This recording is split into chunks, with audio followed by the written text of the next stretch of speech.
All right, welcome everybody to our broadcast tonight here from Gilbert, Iowa. We've got the Gilbert Tigers taking on the Webster City Lynx tonight, a very solid football team, and it's a picture-perfect night here for fall football in Gilbert. Temperatures in the 50s here at kickoff, no wind, and we're just about ready to get rolling here. Troy Stout here with Trent Becker. How's it going tonight, Mr. Becker? Woke me up, Troy. No, I'm excited to be here tonight. Delightful 54 degrees in Gilbert. I was just right before we went on air, I wanted to see it. It's supposed to drop to maybe mid-40s by 10 o'clock. I was hoping we're done by 10 o'clock. Yeah, 5-0 Webster City team who has given the Tigers fits over the years brings in a spiffy 5-0 record tonight to take on the 3-1 Gilbert Tigers. If you heard in the background there, Pat Starr saying Webster City will kick off to the Tigers. Tucker Hansen is deep to receive. It's going to be pooched along the ground and fallen on by Jake Shadarowitz at the 32-yard line. We didn't really talk pregame much. Do you want me to describe the plays? You could provide some analysis. You describe the plays. I get too worried about the tech stuff, and I've already messed that up. So apologies out there. I meant to put the band on, and you were here. I did a really good job of holding a microphone out the window for absolutely nobody for about 20 minutes. So he had a couple of crows perched on his arm and shoot them. It was a thing of beauty had it made it on the interweb. But Troy's the tech guy. I'm mostly just here for my good looks and charm. I'm batting 1,000 so far, not. So Tanner Henningsen will take the shotgun snap. He's going to run a bootleg right. He's going to try to throw it to Tucker Hansen out in the flat, but it goes out of the reach of the senior wide receiver. Tigers a skill position, very senior laden. They're leading passer, leading receiver, leading rusher, all seniors. That is Tanner Henningsen, the quarterback. Tucker Hansen, the receiver, and Ethan Veazey, number 44. We'll call his name tonight, hopefully. So Webster City had pretty much ran through their schedule with the lone exception of the Ballard Bombers, which they beat 8-7. That was not a baseball game. That was actually a football game. We'll talk about that here in just a minute. Henningsen's going to look to throw out on the left side. He's got a receiver wide open out there. It's going to be Trey Hansen. He's going to be upfield, cross midfield. Thought he was going to run out of bounds, but he was farther away from the out-of-bounds line than I thought, I think, and he's going to push it out past midfield, and the Tigers get a first down. That was a nifty little play there, just kind of an intermediate out route there, and nobody picked up. That was Trey, right? Trey Hansen, Trey Hansen, and able to get some yak yardage, as they say.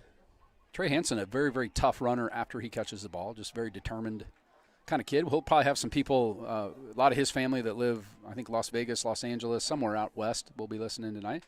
Tigers come back with the same set. Veazey will be right next to Hansen. Now Trey Hansen, or next to Henningsen. Hansen goes in motion. They're going to blow that dead. I think one of the Tigers may have started falsely. He actually started. He started truly, but he did it before the snap, and you can't do that in high school football. Yeah, so two truths is a fault.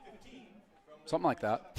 So I did see that Webster City their athletics department shared the link for tonight's game. So if we have some Webster City listeners, welcome to our broadcast tonight. We promise to say nice things about your kids and your team and your coach. I've met him one time. I'll tell a little funny story about that maybe later on if we have time. Tanner Henningsen again from the shotgun. The Tigers will run out of that about 90% of the time tonight. Henningsen's going to drop straight back, throws it down the field. He's got Tucker Hansen out there. He's going to come back for the ball and catch it kind of with one arm over the top of the Webster City defender all the way down to the 22-yard line, Troy. That was a beautiful pitch and catch. Man, that was absolutely perfect. The defender was kind of got beat by a step or two, like you said, and then kind of got up in Tucker's grill. And Tucker, with the athletic move, able to still jump up and corral it, come down with it, and Tigers are in business here early. It's kind of an obstructed view with the pillar in the booth here, but it looked like he almost kind of caught that one-handed with his other hand kind of reaching over the top of the defender. Not illegal. So now 1st and 10, ball's at the 24-yard line. Tucker Hansen will go in motion. He'll take it on the end round. He's looking to throw downfield. He's got Ruba out there. It's going to be tipped. Boy, underthrew him a little bit. It tipped way in the far corner here, and I had a hard time seeing it. So that was a handoff to Tucker Hansen, who come in motion, trying to throw it to Alex Ruba, who was down in the corner of the end zone on man-to-man coverage. Just underthrew it just a little bit, Troy. We would have had a touchdown. Yeah, underthrew it. Maybe threw it a little bit late, too, because Ruba was kind of turning around looking for it a little early. So maybe a little missed time there, but I like the Tigers kind of mixing it up a little bit here, going to try and razzle-dazzle. Strike gold early, yeah. They'll send 3 wide receivers to the right, trips, as they say. Joe Drzymski, lone receiver. Now this give is underneath the Veazey, and he's going to turn ahead and get about 3 or 4 yards. Webster City with the spiffy-looking either dark purple or black helmets with the white pants and tops, and Tigers in all black tonight. Call this the Johnny Cash uniform.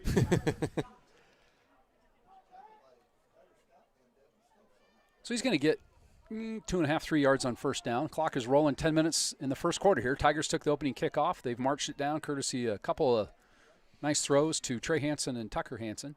Second down now. Hannick's going to look to throw across the middle. He had Tucker Hansen open out there. He tipped it up in the air, and the Tigers are fortunate that was not intercepted.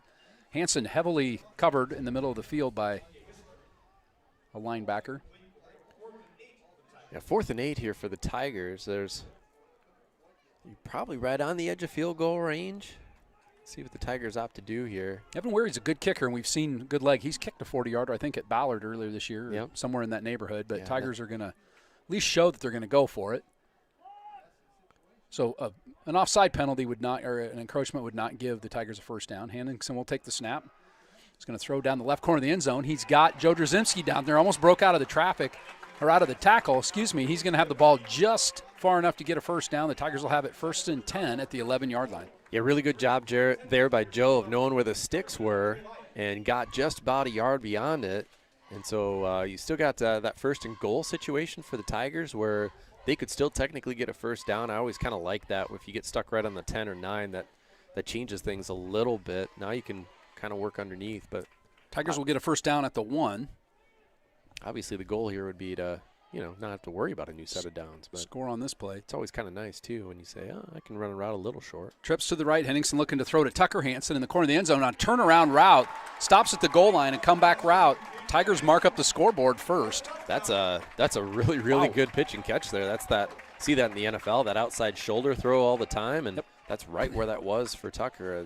The defender was trying to take away the inside, and Tanner just threw it to the outside shoulder, and that was a really, really well executed series right there for the Tigers. So the senior Tanner Henningsen finds his friend and fellow senior wide receiver Tucker Hansen in the end zone. Weary will come on and kick it. There was a flag before the snap. It's going to be an encroachment penalty. This will move the Tigers back 5 yards, and this might actually be easier on Evan Weary, so he doesn't have to hold back so much. He can boom it through. Yeah. He's really done a nice job kicking this year, and he's a guy I don't think he's played football in his high school career. My understanding that he hasn't. He just came out this year because he can kick. That would be a fact I did not know right there. High school football, kickers won't win you many games, but they can cost you games. Snap is good. The hold is good. The kick is delightful right down the middle. And the Tigers, lo and behold, Troy, wake the neighbors and phone your friends.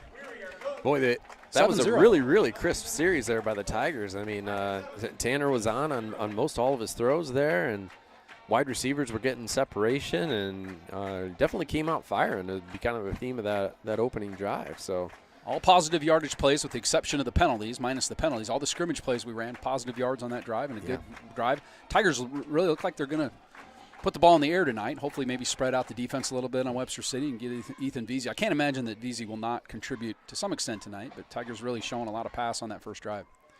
Is it possible, Mr. Official, to get a positive yardage off of an offensive penalty?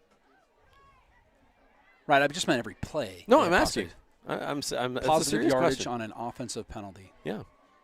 I mean, actually, I guess it could. Let me ponder that. I'm going to answer my own question. You could get a hold 10 yards downfield or 11 yards still downfield. Get positive yardage. Yardage. I agree. Okay. That would be the one. That's what I was thinking. I'm not trying to rib you. I'm just trying. I was pondering that question. Can that? It wasn't on the rules test, Troy. Yeah. That was not on the rules test. That I got like 88%. There was a rules test? There was one? That explains a lot about my officiating for football. So Evan Weary will kick it off, number 9 on his black uniform. He's going to boot it on the ground. It's going to wobble down to the 20 where it's going to be picked up down there by – he's going to break 33. In the open 33, who is – that's Connor Hansen, a sophomore. Those numbers are hard for me to read. You'd think dark numbers on white jerseys would be easy, but not with my old eyeball. So about a 16 hopper to Connor Hansen. He picks it up inside the 20. He'll get it out to the 35, but overall pretty good coverage for the Tigers on that kickoff. It'll be 1st and 10. Ball's at the 28-yard line, first quarter, 9:10 to play. Tigers lead 7-0. I guess I don't need to say that as much tonight because it's on the. Is that in the inset of the screen? Is that how you're doing that? Let me show you. It's technology down on the bottom left. Go. I could maybe make it a little bigger. This is going to be the quarterback, number 2, Chase Rattenberg, second leading rusher on the on the Webster City Lynx. Their leading rusher is 32, Trey Mathis, so you'll hear a steady diet. Now, the offense, I'm just going to apologize ahead of time. They do a lot of deception. Yeah. That's the whole idea. Is so the Tigers don't have the ball. They tackle the wrong guy, and the right guy is the guy with the ball is running down the field. Yeah. It's also kind of hard on the old broadcasters, too, because we'll do the best we can. So tight formation now. They're going to direct snap this one to Mathis. He's going to stumble. He's not going to get the first down, Troy. It's going to be third and about a yard and a half. It looked like Mathis went to step back and kind of lost his footing and stumbled a little bit. Trey Mathis, like I said, the leading rusher. The Webster City Lynx have rushed for over 1,600 yards on the season and really walked through their schedule with not much resistance. They did beat the Ballard Bombers. I said Ballard scored in the first quarter, made it 7-0. Webster City scores in the fourth quarter, goes for 2, converts, and wins 8-7. There's a tight formation here. Mathis to the right this time. He's going to be attacking there. We got some laundry. Tigers encroach, which is going to be enough for a first down. Well, that's too bad. It'll move the sticks. As you mentioned about Chase Rattenberg, he's they're a very run-heavy team. I've got them on Varsity Bound app. Check that out if you're interested. And they got 1,655 yards on the ground, and only 10 of 21 is what I've got on the passing stats. So it's 2 touchdowns, no pretty interceptions. typical for. You got to be careful. They will throw it a couple times tonight and try to keep the Tigers' offense. So they run up quickly to the line. Snap is going to be to Mathis. He's going to go around the right end. He's got blockers ahead of him. Gets around the corner. Spencer Klatt slows him down. He's going to get a little help from behind by Caden Meskin, who trailed the play, but that's going to be a big gain on first down after the penalty. Not just a simple jet sweep to the right and strung it out, well blocked by the Lynx. And initially there was some pursuit on the back end, but couldn't quite catch up to the speed around the end there from Mathis. You know, you did mention it was Johnny Cash night. Is Trey Mathis any relation to Johnny Mathis? That's a good question. He's I can tell you this, 6'1", 210, and he runs pretty well. That's what I hear. You're talking about Johnny? Or? Yes. Okay. That give us to 22, C.J. Hissler. He's going to go to the left side and get about 5 or 6 yards. They spread the ball around quite a bit, the 3 main carriers, maybe both. You have Rattenberg, the quarterback, at 74 carries. And you've got Hissler that just carried at 43, and then Mathis at 107. So we'll try to get the names right, but like I said, a lot of deception works on us too. And it was really fun when I worked with Tim Day because he would call the play and then I would correct it almost every time when we played Webster City. Interesting to know, this is the 11th straight year we played the Webster City Lynx. That's a fun fact. Mathis is going to go left this time. He's got 3 blockers out in front of him. He cuts back upfield. Tigers are going to wrap him up, but he's going to be right at the stake, and that will be enough for a first down. So Webster City moving the chains. Now I think they're going to come look and see if he's got the first down. The white hat will come over and look. I think they are going to give him a first down. It was marked right at the 21. That's where they got to get. So 1st and 10 at the 21. Webster City all runs on this first series. Mathis has carried it 3 or 4 times, and the quarterback has kept it, as is Hissler's had a carry. Yeah, 11th straight year we've played I don't think we've played anybody that many times in the last 10 years. So we've played these guys the last 10 years. Yeah. This will be 11th year in a row. That's pretty incredible, actually. So Rattenberg's going to keep it up the middle this time. He just does kind of a spinner back where he spins around and keeps it, turns around, runs up the middle, and it's going to get 9 yards on first down. You know what the Tigers' record versus Webster City is in those 10 games, Troy? Take a stab. 10 games. Yep. And I'm going to say Gilbert has 3 wins in that time period. Just 2 wins. Yep. I was going to go 2 originally, and that it didn't feel right. And I'll let you follow up after this play. You can tell me who the starting quarterbacks were for the Tigers in those 2 games. That won't be quite as hard, I don't think. Tigers are going to jump off sides, I believe. Unless somebody on Webster City moved, it is going to be a encroachment call. That's going to be enough for a first down now. So it'll be 1st and goal inside the 10. The 2 starting quarterbacks for the Tigers in those 2 victories. Stephen Lawrence. Yep. That was 2016. And then 2 years prior to that, that'll kind of give it away. Yep, I'm going to go with Drzymski. It's not Drzymski. Gescheidler. Jared Gescheidler. Okay. All right. Yep. Wasn't sure which route to go there. So up quickly now again. There's direct snap to Mathis. He's going to go left. Tigers really probably the best job on this drive so far of stuffing Mathis. He might get a yard, maybe not. See, we'll see if my theory comes into play. They were at about the 9-yard line there after that first down. So now you got 2nd and 9. 2nd and 9. Got to get in the end zone. You got to get it in the end zone here. Here's what I can tell you with almost certainty: they're not going to kick a field goal. They're going to have 4 downs to get this 9 yards. Clock rolling. 5:20 to play in the first quarter. Lynx run up. This time it's going to be to Mathis, looking for room to run to the right side, strings it out. Tigers are going to hit him shy of the goal line. He's going to get to about the 1 yard line before he's shoved out of bounds. Out in pursuit there looked like 43 Cruz Pierce was out there, as was number 46 Bo Goodell. Do you know who 99 is for us?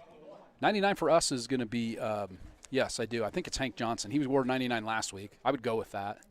Pretty sure it's Hank Johnson. Hank Johnson there, Pat. I think it's Hank Johnson. Did you listen to the broadcast last week? I don't blame you if you didn't. No, I did. I listened to most of the fourth quarter. There's a little story about that. This snap to Mathis, he's going to go up the middle, and he's going to waltz into the end zone and get the Lynx back on the board at the 5:05 mark. 1 yard run by Trey Mathis gives the Lynx a chance to tie it. So Hank had been wearing number 69, but they'd been using him as like the H-back, and then he lined up at tight end a lot last week. Okay. Well, you can be in the backfield with number 69. You just can't go out for a pass. You know that from an official. I didn't. So the story is Graham Lunt calls me at like 3:30 that afternoon and said, "Hey, can you like announce eligible? Can you report in as eligible? Not in high school football. You can't go downfield if you have an ineligible number." Okay. That's a pro rule. I don't think you can do it in college either. Yeah. So snap's good. The kick is down. Looks like it's right down the middle. Sometimes I say it looks like it's right down the middle and they miss horribly. Yeah. But that kick was good. It's easy to get confused with the angles and stuff. Yeah. I get that. But that was good. There's some geometry involved. So after the Tigers score on the first drive, answered quickly by the Webster City Lynx, they tie the score 7-7. And they're going to have to come up with a stop at some point tonight, because Webster City will do this to you all night, where they'll just death by 1,000 paper cuts and march because you might stop them on 3 downs or 4, maybe keep them at 2 or 3 yards, and then they're going to bust one at some point. And the Tigers' responsibility is big tonight. And it would be fun though. No punts. Let's just go. Let's just go.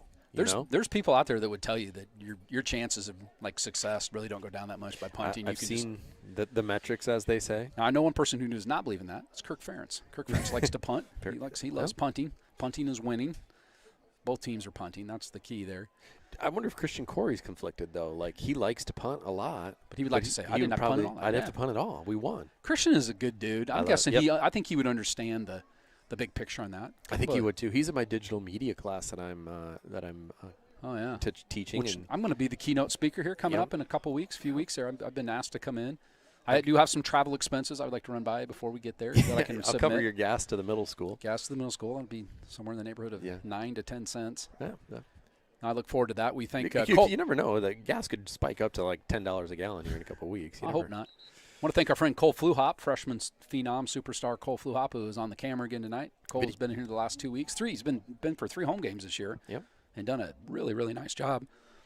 He's featured on cameraman.rivals.org.com as an up-and-comer. He's like a 4-star cameraman for high school broadcasts. I think he's doing 5-star work tonight, though. He might be moving up the chain. Ty McKinney, number 10, will kick it off for. I hope Krzyzewski doesn't move in on him. We do appreciate Cole helping us out tonight. It's kind of fun. We kind of have used a hodgepodge of broadcast teams this year. It's nice to work with my friend Troy, my coworker, my Gilbert Southside guy. McKinney will pooch it on the ground. It's going to be hitting the ground and be picked up by Drzymski. That's Joe Drzymski. I almost said Cole because we were just talking about him. We were just talking about his brother. Tigers will take the ball right there, 42-yard line. They'll take it. If that gets kicked deep, I'm not sure, probably 50-50 chance it's going to make it that far out. It's going to actually be at the 35. I thought it was at the 42 based on where the Lynx were saying. So geometry again. Yeah. Yep. So study hall this afternoon, we're kind of talking about, I said the Tigers play the Lynx tonight. Anybody in here know what a Lynx is? And somebody said, it's like a bobcat. And I said, it's exactly like a bobcat. It's in that family. And so we started talking about that. We'll insert some commentary on that as we go here. That's fantastic. Some predatory cat trivia. Henningson's going to throw again out of the shotgun. Nobody open to the left, and he's going to get pulled down and sacked back at the 22-yard line. He was looking to throw it to Tucker Hansen down out in the left flat, and he had Drzymski going deep down there, but neither one of them were open, and first sack of the night. So I just got done talking about no negative yards, and the Tigers get sacked on first down. So somebody said, are they dangerous, the Lynx? And I said, so we Google, got on Wikipedia, the official source of all of my information. Yeah. And they said it's almost unheard of that they attack humans, and there's no recorded deaths of lynx killing a human. Did you know that? That's kind of amazing. Well, they probably didn't live to tell about it. Well, good point. And they are found in Alaska and Canada. They're going to fake it to Veazey. Henningsen will roll out of the pocket this time. Throws out in the flat. He's got a receiver, Trey Hansen, who's going to get out of bounds at about the 30. Nice footwork there by Trey. He was right along the sideline, did the old I think he was good NFL. I mean, I'm 250 yards away from the play, but it looked like he got both feet in.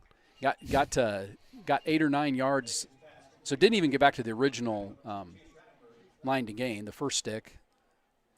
And there's Hank Johnson, 99, will check out. Alex Ruba, 85. Definite passing situation here for the Tigers. See if maybe they catch a blitz, maybe set up a screen here. We'll see what they do on 3rd and 15. Ball's at the 30. 3 wide receivers left, 1 to the top of your screen. Henningsen will drop straight back, throws it across the middle. He's got Tucker Hansen in the middle of the field. He's going to get the first down, Troy.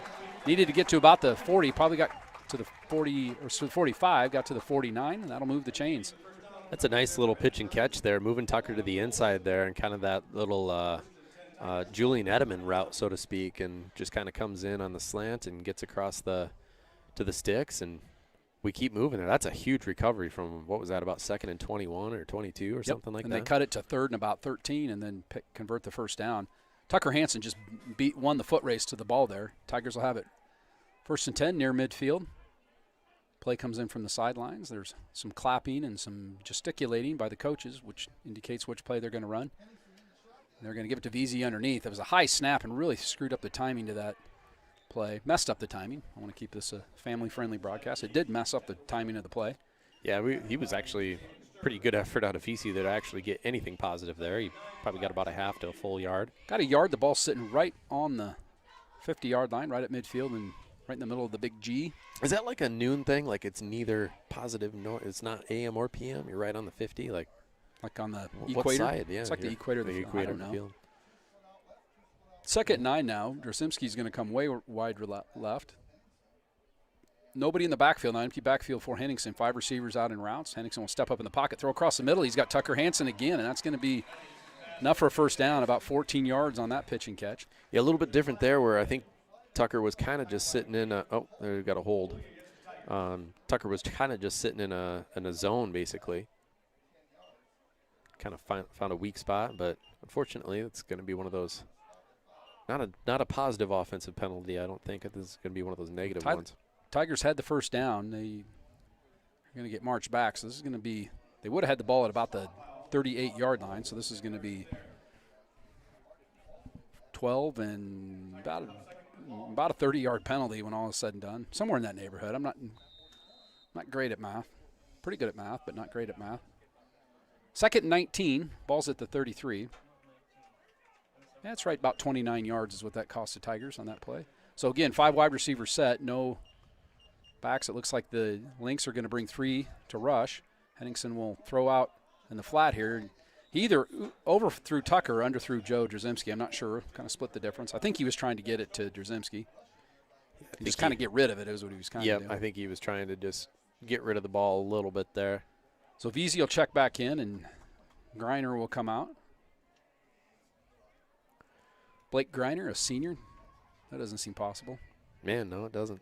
This whole group, coached them as 7th graders in basketball, and I'm like, holy cow, that was a quick 5 years. Now they are going to give it underneath to Veazey. He's going to plow forward. It's only going to get about 4 or 5, and Tigers will snap the ball to Christian Corey and let him kick it away with the green sneakers. Are those just socks? Is he kicking like sock-footed? Some really strange-looking shoes. They look like slippers. I'll have to ask him about that. I think they're shoes. They're not your typical football shoes, but he's not a typical football player. He mostly kicks. I don't know that he does anything else on the team besides handle the punting chores.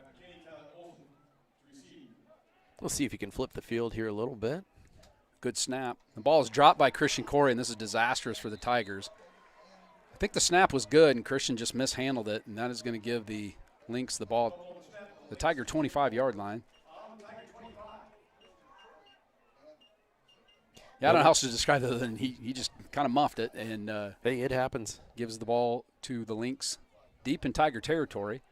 Game's tied 7-7. That's the good news. The bad news is we just gave a really good offensive team a very short field to work on. And I feel bad, actually, myself. I think I jinxed him when I said I didn't want any punts tonight. Yeah. Well, we haven't had any yet. Rattenberg's going to keep this back up the middle. I'm doing pretty good about identifying who has the ball, and that is going to be snuffed out quickly. Man. Hank Johnson, 99, wrapped him up and threw him to the turf.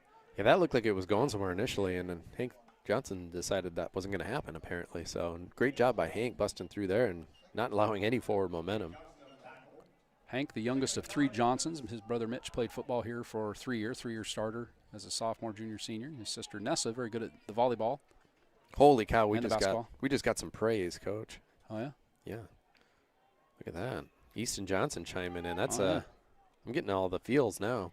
This is Mathis. He's going to go around the right end. He's turned up field. The Tigers did a good job of stringing that out. Mathis breaks a tackle. He's going to get run down by Burke Hansen at the 2, but Trey Mathis made a really good decision, cuts it back upfield, Troy, and no Tigers in the middle of the field. Mathis almost plunged it in if it hadn't been for Burke Hansen's cat-like reflexes in tackling Mathis. This guy's just a pretty good running back, and we've said that just about every year we broadcast, and they always seem to have 2 or 3 guys that are just fast and hard to tackle. Well, it's one of those things when you have a system that's unique and you get people to just figure it out.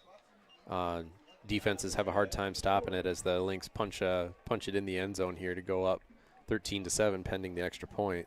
It's just a somebody that's been there a long time, has the system, and they know how to run it. So Teresa Rimbert says they have some wild lynx near her. And Teresa, remind me where you live, because I'm not going there because I don't want to be the first guy to ever be documented as killed by a lynx. They did say that on several websites, though, that they've never had a recorded case of a lynx killing a human. I believe you. It's a fun fact. Lions will boot it. Pretty good kicker, punches it all the way back. Almost made it to the outside lane of the track. So the Tigers, great first drive, not so good second drive, had a special teams miscue, gave the Webster City Lynx a short field. If you're drawing up a rough night for the Tigers, that's kind of how you do it. You don't want to give Webster City short fields, and Tigers offense could come back here and tie this game. That would sure kind of get the momentum back in their favor. I want to thank everybody for listening. Oh, Anchorage, Alaska. Okay, because I was just about ready to say they're mostly found. I think I did say that, Alaska and northern Canada. Wow. So we do have listeners. Our internet range goes that far. Well, we really appreciate you. That new satellite the Booster Club bought us that we've launched over Wahoo, Nebraska. Yep. Perfect spot to. We had somebody in, I think, like Samoa or Guam or something last week that was listening in. Wow. California, Arizona. Honestly, that's extremely humbling. Yeah, I mean, it's just think how far technology has come in that short amount of time. And I know that you had a huge part in starting this up, but thanks for tuning in. What time is it in Alaska? Is it like 4 or 5? I don't know. Let's ask Teresa. What time is it in Alaska? Yeah. That seems like something we could Google pretty easily, but why would we do that? We could just ask her to do it. We're busy. McKinney kicks it deep this time. Tucker Hansen will come up field at about the 7 or 8 yard line. He's going to go left. Got some blockers out there. Cuts back the middle of the field. Runs into a couple of Webster City Lynx. Stays on his feet. He's going to get outside the 35. And you always kind of hold your breath when you see Tucker Hansen take off like that he saw a seam, but it was quickly closed off by Webster City. And so kind of a weird year this year where we've lost a game because the team couldn't play due to quarantine and COVID issues, and the season's already short, and we're going to have everybody makes the playoffs. And just unlike any other we're baseball fans. We know what a weird season can do. Our teams both got knocked out of the playoffs on the three-game series. Did you guys score 1 run total too? One run that's what the games. Twins did. Yeah. So it's been kind of a weird year, but the Tigers will have a playoff game, and you know how they do in these games will probably determine who they play. If they play a really good team or maybe a team that's with a similar record here. Or here versus away. You bet. Hansen throws one out in the flat to Tucker Hansen. Henningsen did. I said Hansen, but I meant it's going to be thrown down out of bounds. It looked like it was a little out of bounds, but the official right there, no argument from the Tiger bench. That was kind of a strange play all the way around. I think Tucker went in and maybe was blocking a little bit off balance and then caught the ball, caught his balance, and the other guy fell down, and all of a sudden we got 7 yards, 8 yards here. So worked out well for the Tigers, and the long, drawn-out explanation from me there. At least winning the field position would be a good goal for the Tigers on this drive. They'll have 4 wide receivers. Veazey will stay in to block for Henningsen. And they're going to give him the ball underneath this time. He's going to get ahead of steam. The first down, he's across midfield. Going to get down to the 47. Really good run there for the Tigers. And the thing with Veazey, I mean, if you give him that hole, he gets that full speed momentum going. He's tough to bring down. He's going to probably get you 7, 8 yards, which is exactly what happened right there. So nice job getting the first down, moving the sticks, and keeping the drive alive here. The Tigers, I think this is about an equipment issue that one of the Lynx had. I think he dropped his mouth guard, I don't think you got to go out for a play on that. If you're illegally equipped now, there's no penalty for that in high school football. You just have to go out for a play. That's the penalty. You got to go to timeout for, kind of like when you were a kid, Troy, and mom sent you to timeout. So 1st and 10 now. Ball's at the 47. This will probably be the last play unless it's an incomplete pass. The clock's at 26 seconds. They're going to give it to Veazey again. He's going to go left. Stutter step. He's got some room to run. 40, 35. Runs through a couple of Lynx defenders, and we're all the way almost down to the 30. Looks like the 33 is where they're going to mark it. And clock will start. Tigers don't have to run another play here, but they're going to run up quick and run another play. Not much of a wind tonight. In fact, the flag is just laying limp in the north end zone. Veazey will have the ball again. And he's going to go up the middle. The ball's out on the turf. Webster City picked it up. I'm not sure they blew that dead. I don't think they did. It's going to be a Webster City ball. So there was kind of a big pile, and the ball just kind of shot out of there. I'm not even sure what happened. Ball's on the ground, and Webster City gets it back. So scratch everything we just said about the long drive. The Tigers put it on the turf, and it will go back to the Lynx close to midfield. Yeah, we're down about the 30-yard line there, and again, it was kind of a scrum, and all of a sudden the ball came out, which is somewhat unusual to see that. And yeah, Lynx first on it here. 8.8 seconds left, as you can see on your dial there. So margin for error for the Tigers really, really slim tonight, and it's getting slimmer by the minute. A couple of mistakes here have cost. This one's going to be Hissler on the inside. Tigers sniff it out well. Hissler will squirt out of the pile, get to midfield. That will be the last play of the first quarter. Tigers will only trail by 7. It seems like not the best quarter of football the Tigers have played all year. No. Really good opening drive, and then things kind of got off the rails, but they're only in a 1-score deficit. Right. And overall, the offense has, moved the ball pretty well, honestly. They got really hurt on that second drive by the holding penalty, put them behind the sticks, and now at 4:30 Alaska time, we're going to hit the second quarter. Yep. We're just going to do all of our time. If we give the time tonight, it's in Alaska time in honor of one of our leading fans tonight, Teresa Rimbert, the early odds-on favorite to be fan of the night for the broadcast.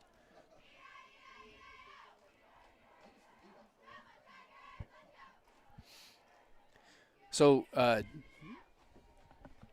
Bob Howard, head coach for Webster City. I'd just like to talk about him real quick. A Hall of Fame kind of coach. He's won a state championship, I think, at Sigourney. I don't know if it's Sigourney Kyoto or if it was just Sigourney. I can't remember. If there's a Lynx listener, they may be able to talk here. But he's been around a really, really long time, long in the tooth, and has run this offense since he started coaching football. And I was telling you, I was at a clinic one time.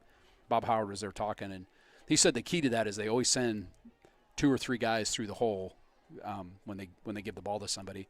And he said that the thing that the kids like about it is a lineman. They usually have a lineman with an eligible number, and you'll see him kind of right behind the line. They actually send an extra lineman through there. And they said that kids love it because they get to be a lineman. They get to wear number 7 or number 25 or something. And kind of laughs. That's what kids like. Yeah, no, it sounds kind of simple, but I can see where a lineman, hey, you're going to be an offensive lineman, but you get to wear number 11. There you go. And they're all over that. All right, 2nd down and 7 now. They're going to pitch it out to Mathis this time. Tigers string that out well. Mathis is going to cut back, and probably the shortest carry of the night for Trey Mathis as Nolan Mueller grabs him around the ankle and does an ankle pick takedown. 3rd and long now. Jake Shadarwitz in there as well, and that was a much better containment. When they've run to the outside so far tonight, up until that play, they've been able to rack up some pretty big plays, and that one sniffed out and wrapped up well, and that's really important for the Tigers now to get off the field on this 3rd and 9. Janai Middleton and a couple others, we'll call a few names. Caden Meskin up on the offensive line. Now they're going to actually throw it, but Rattenberg is going to tuck it under and run, but he's not going to get the first down. He got about 5 yards, and he may have just said, Coach told him just roll out, get half the yards back. They're going to go for it here on 4th down. They may punt, but I'm going to guess they're probably going to go for it. Yeah, this will be an interesting decision. If the Tigers can get off the field here, they'll have good field position. 4th and 4. Ball is at the 47-yard line. 11 minutes to play in the second quarter. Tigers trail by 1 score, 14-7. Got Cruz Pierce in there on the defensive line for the Tigers, along with Joe Laramore's in there right now. Hank Johnson checked in, 99. So I don't know if maybe they'll just, nope, they're going for it here. They're going to end around. Double reverse, and the Tigers have sniffed it out. If they can get the open field tackle, that's just going to be enough for a first down. Hissler only needed about 4 yards. He got 5. So the Tigers really did a B-plus job of stringing that out, but they needed an A-plus job, and Trey Hansen will wrap him up in the open field. So that was reverse. They gave it to go right and pitched it back to the receiver who was on the right side and pick up the first down. So a little razzle-dazzle by Bob Howard, the curmudgeon of old school coach. He's been around a long time, won a lot of football games. He used to be the athletics director up at Webster City. I don't think he does that anymore. He's just coaching football.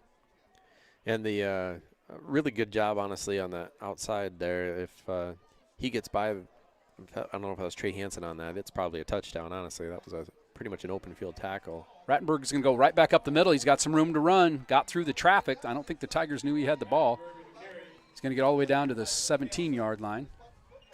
So we talked about who's going, and I've seen Webster City play. I don't know if I broadcast all 10 of those games, but probably 7 or 8 of them. And this is nothing new. They have no new wrinkles to the offense. That's how they do it. The whole idea is to deceive the Tigers, and they've done a pretty good job on this drive of doing that. 1st and 10 at the 17. Tight formation now. All 11 players in the box. They're going to give it to Mathis over the right side. He's going to cut back up, step over the top of somebody. He's going to run it in pretty much unscathed. He hurdled one Tiger laying on the ground and goes in. So Webster City, after trailing 7-0, has scored 3 times on the Tigers. Yeah, really good run there. He's just a solid running back. He's got some quickness. He's got some size to him. Definitely shifty. Our good friend Seth Lawrenson texted me, said he was listening. Seth, my contractor, my derecho contractor. Helped me fix holes and patch things up, put some shingles on my roof. Everything all done there? I did. Yep. Good. All done. It's kind of nice. I appreciate everybody, including you, coming to help me after the derecho. Snap's good, kick's good. It's high, and it's long enough, and it's through the uprights. 21-7 now, the derecho that hit August 10th, 2020. Just one of many right hooks and left uppercuts that we've had in 2020, the derecho that hit. Had some sustained damage. My American Family Insurance adjuster said I had the most damage of any house that he had in that he had seen so far at that point. I think he said I was like his 17th or 18th house. So that's not really the honor you want. That's not a dubious honor. No, it's not. But got everything fixed up, and appreciate you and lots of people. I don't even name them. There's some dads I know. Mitch Drzymski, Butch Hansen was on my porch at one time, which is frightening. Normally I would call 911 if Butch Hansen was on my porch, but he was actually had a chainsaw and was and with a chainsaw you would definitely call 911. But he was cutting a tree down that had fallen on my front porch. That's good. Brent Henningsen, Tanner's father, was there too, and you and Ryan Brown and my neighbors, tons of neighbors that came down to help. So kind of a bad week for Gilbert. We do, but right? Yeah, Gilbert's an awesome place to live. Appreciate all their help. Kick's going to be on the ground again. It's bouncing. This time Joe Drzymski muffs it, but it's going to go right into the hands of 46 Bo Goodell, and he's going to poke it out to the 45. So Tigers good field position. I'm a glass half full kind of guy, Troy. That's good field position. Tigers with lots of time, 9:48 to play in the first half. They could score here and get it back to that 1 score. You always feel good when it's a 1 when you're only down 1. That 2 score always kind of feels like a big mountain to get over. Exactly, and that's what I think you got to do here. You got to focus on getting it in the end zone, getting some points on the board, and getting that momentum back in your favor. And Tigers will go out there. You got Henningsen in the shotgun, as you said, and most of the night. That's the way we run. VC in the backfield. They're going to give it to VZ this time over the right side. He runs right into a pile of players and is going to lose maybe a half a yard on first down. So got Ruba as a wideout out there, along with both Hansons and Joe Drzymski. Hank Johnson actually enters the game now again. Number 99. He lined up at tight end. I think he'd been in the backfield a little bit earlier this season, but he played a little bit of tight end last week. 99 an eligible number. 69 not eligible. He's going to line up at tight end on the far side here. So Hansen to the top. Drzymski to the bottom. Henningsen's going to roll left and look to throw. Throws out in the flat. Underthrows a receiver. If you get his paws underneath it, they're going to say no. Tucker Hansen did have the ball right at the first down, but he's going to say it skipped. It looked like it skipped from here, but yeah, I thought so as well. 51 years, 377-day-old eyeballs. I was just setting you up. It's my birthday next week. I was kind of Is it really? Do the math. Yeah. I get to referee middle school football on my birthday, which is what most people, given a choice, would like to do is referee some middle school football on your birthday. They should call timeout and sing happy birthday right in the middle. Probably not. Halftime parade. Maybe the cheerleaders. My daughter Hannah's cheering this year. Maybe we'll do that. That'd be awesome. So 3rd and long now. Tigers are going to have to take a timeout. They had some personnel issues, and they'll call timeout and talk it over. Graham Lunt mentioned some of his staff members on his staff this year. Kyle Van Winkle, I walked in with his wife and kids tonight. I think his in-laws were there with him. Randy Sneezik, Tracy Ryle, Andy Moore, Solomon Farner, Mike Nordine, John Davis, Chris Benda, Cody Sitzma, Jake Hansen, Jeff South and Cale Jensen. Cale Jensen voted one of the coolest dudes in the history of Gilbert. Ever. Yeah. Yeah. It's really It's hard probably to- not even close. It's hard to dispute, honestly. I mean, Cale Jensen's a winner, and one of those guys, if you're picking a staff and you say, Cale said, hey, I'd like to come, contribute. I don't know how you say no to that. I don't think you can. Do thank all those guys for all the hard work they do. Coaching football is different than any other sport. You put a lot of time in. There's a lot of preparation time. You got to watch film. Got to do all that stuff. I know you've coached baseball. I've coached baseball a little bit. You don't watch a lot of game film in baseball. You don't. You just don't. You might watch a little, but probably not any. Tigers bunch 3 wide receivers to the bottom of the screen. I think Joe Drzymski's solo at the top here. Henningsen now moves his hand warmer around to his backside. Takes the snap. He's going to drop straight back, look to throw downfield. Feels a little pressure, steps up in the pocket. He's going to get wrapped up right back. Probably got back to the line of scrimmage, and that was it. It's going to bring up 4th down here, and the Tigers are going to – I don't think you got much of a choice here. You're going to have to kick this one away. Unfortunately. So Christian Corey in his spiffy green slippers. Maybe they have kicking slippers. I know you like in the NFL, they've had kickers with no shoes on. They kick it with their bare That's foot, true, yeah. which seems like it would hurt a lot. I don't It think seemed to be a big thing like back in the 80s, but Tony Franklin probably the most famous. Good snap. This one is going to get booted away. Not a deep kick, but a high wobbly kick. It's going to bounce at about the 30, where it's going to be downed by 44 Ethan Veazey, who's down on kick coverage, as was Jake Shadarowitz.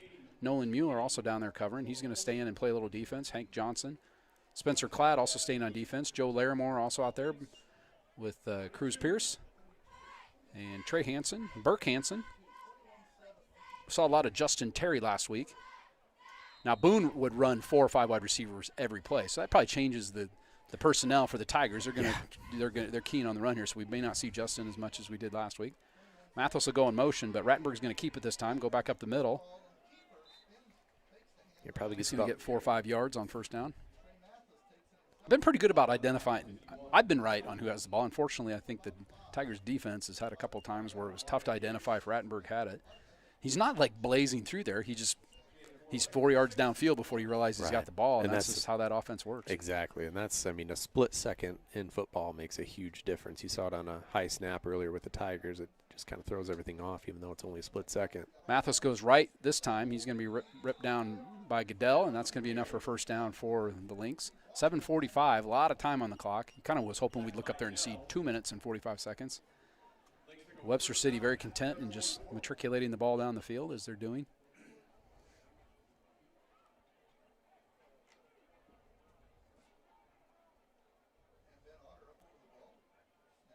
This one's going to go to Mathis again on the right side. Looked like the same play they ran last time. Mathis is going to break 3 or 4 tackles. He's still on his feet before he's finally pushed back, but not until he gets to the 45, which is where he needed to get for the first down. Yeah, Mathis is, again, he's pretty quick, and he's also got some good spin moves, got really good balance, and Tigers just really needing to bear down. And tough back. We've seen some good backs this year, and this is certainly on that list of good backs. Good district this year. We've got probably 2 or 3 really, really good teams the top half of our district. Tigers are 3-1. And this time Mathis will go right, kind of string it out. And the Tigers get him to the corner, but he's going to squirt ahead and get about 3 or 4 yards before he goes out of bounds. Look like Burke Hansen and Spencer Klatt out there on the pursuit. So also saw Bo Goodell out in that area. Sometimes when it's that far away, it's kind of hard to tell who made the tackle. yeah, Tim does a pretty good job. Must have gone out of bounds there, stopping the clock, and got him out with only a couple yard gain. So an opportunity to maybe get him in a 3rd and long here. Rattenberg will keep it and go up the middle. And again, before you know he's got the ball, he's 7 yards downfield. He's going to be just short of the first down line, so it'll bring up 3rd and, a yard and a half, probably a yard. Ball is at the 36-yard line.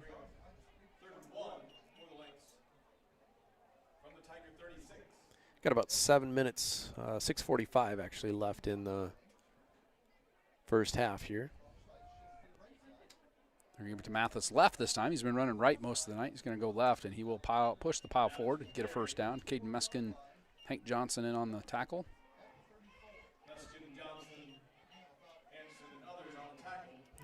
Clock has been moving most of the first half. Ball's been kept between the hash marks for the most part for the Lynx.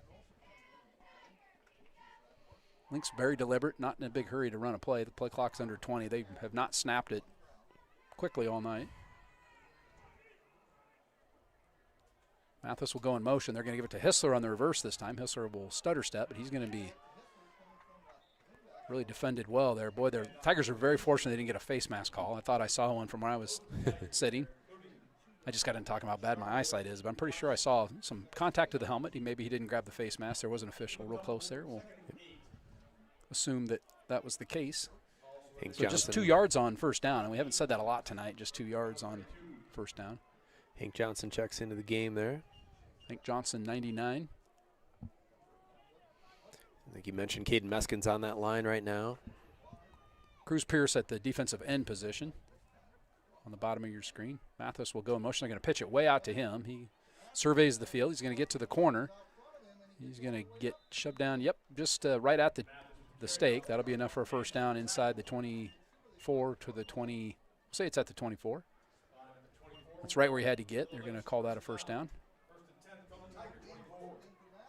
So they'll run between the tackles, and then when you start getting good at stopping that, they pitch it, run around the end. I'm going to guess the playbook for the Webster City Lynx, probably more like a leaflet. 15 plays probably in that playbook, and they just execute them flawlessly when they do it. Mathis will run it right this time. Just plows into a host of Tiger tacklers. See who gets off the Meskin and on the tackle, as was Hank Johnson and Nolan Mueller. He had a lot of family listening in Wisconsin last week. The internet was flipped back on in Wisconsin for the night, so the Mueller family could watch on the YouTube. Tick, tick, tick goes the clock. We're down to about 4:30 here, and like you said, the Lynx are understandably in no hurry. He'll waltz up to the field. Mathis will go in motion. This time Rattenberg will turn around and keep it. Another good stick. Jake got him again on just really solid tackle where it looked like he was going to pick up 4 or 5 and just ran into Jake and put him down. Shadarwood's good at taking people down to the ground. Very adept wrestler. He even got to Did do that it in a baseball game in the state tournament this year. One of my favorite pictures was the picture of Dallas Center Grimes' base runner trying to leap over the top of Jake. He takes him down. So 3rd and 5 or 6. Now, it's good to have it 3rd and long like that, but Webster City's going to have 2 plays to get this first down. They're going to give it to Mathis over the right side. They don't need 2 plays. Mathis will get it on 3rd down. He's going to get down to right at the 10-yard line. That'll be 1st and goal now for the Lynx.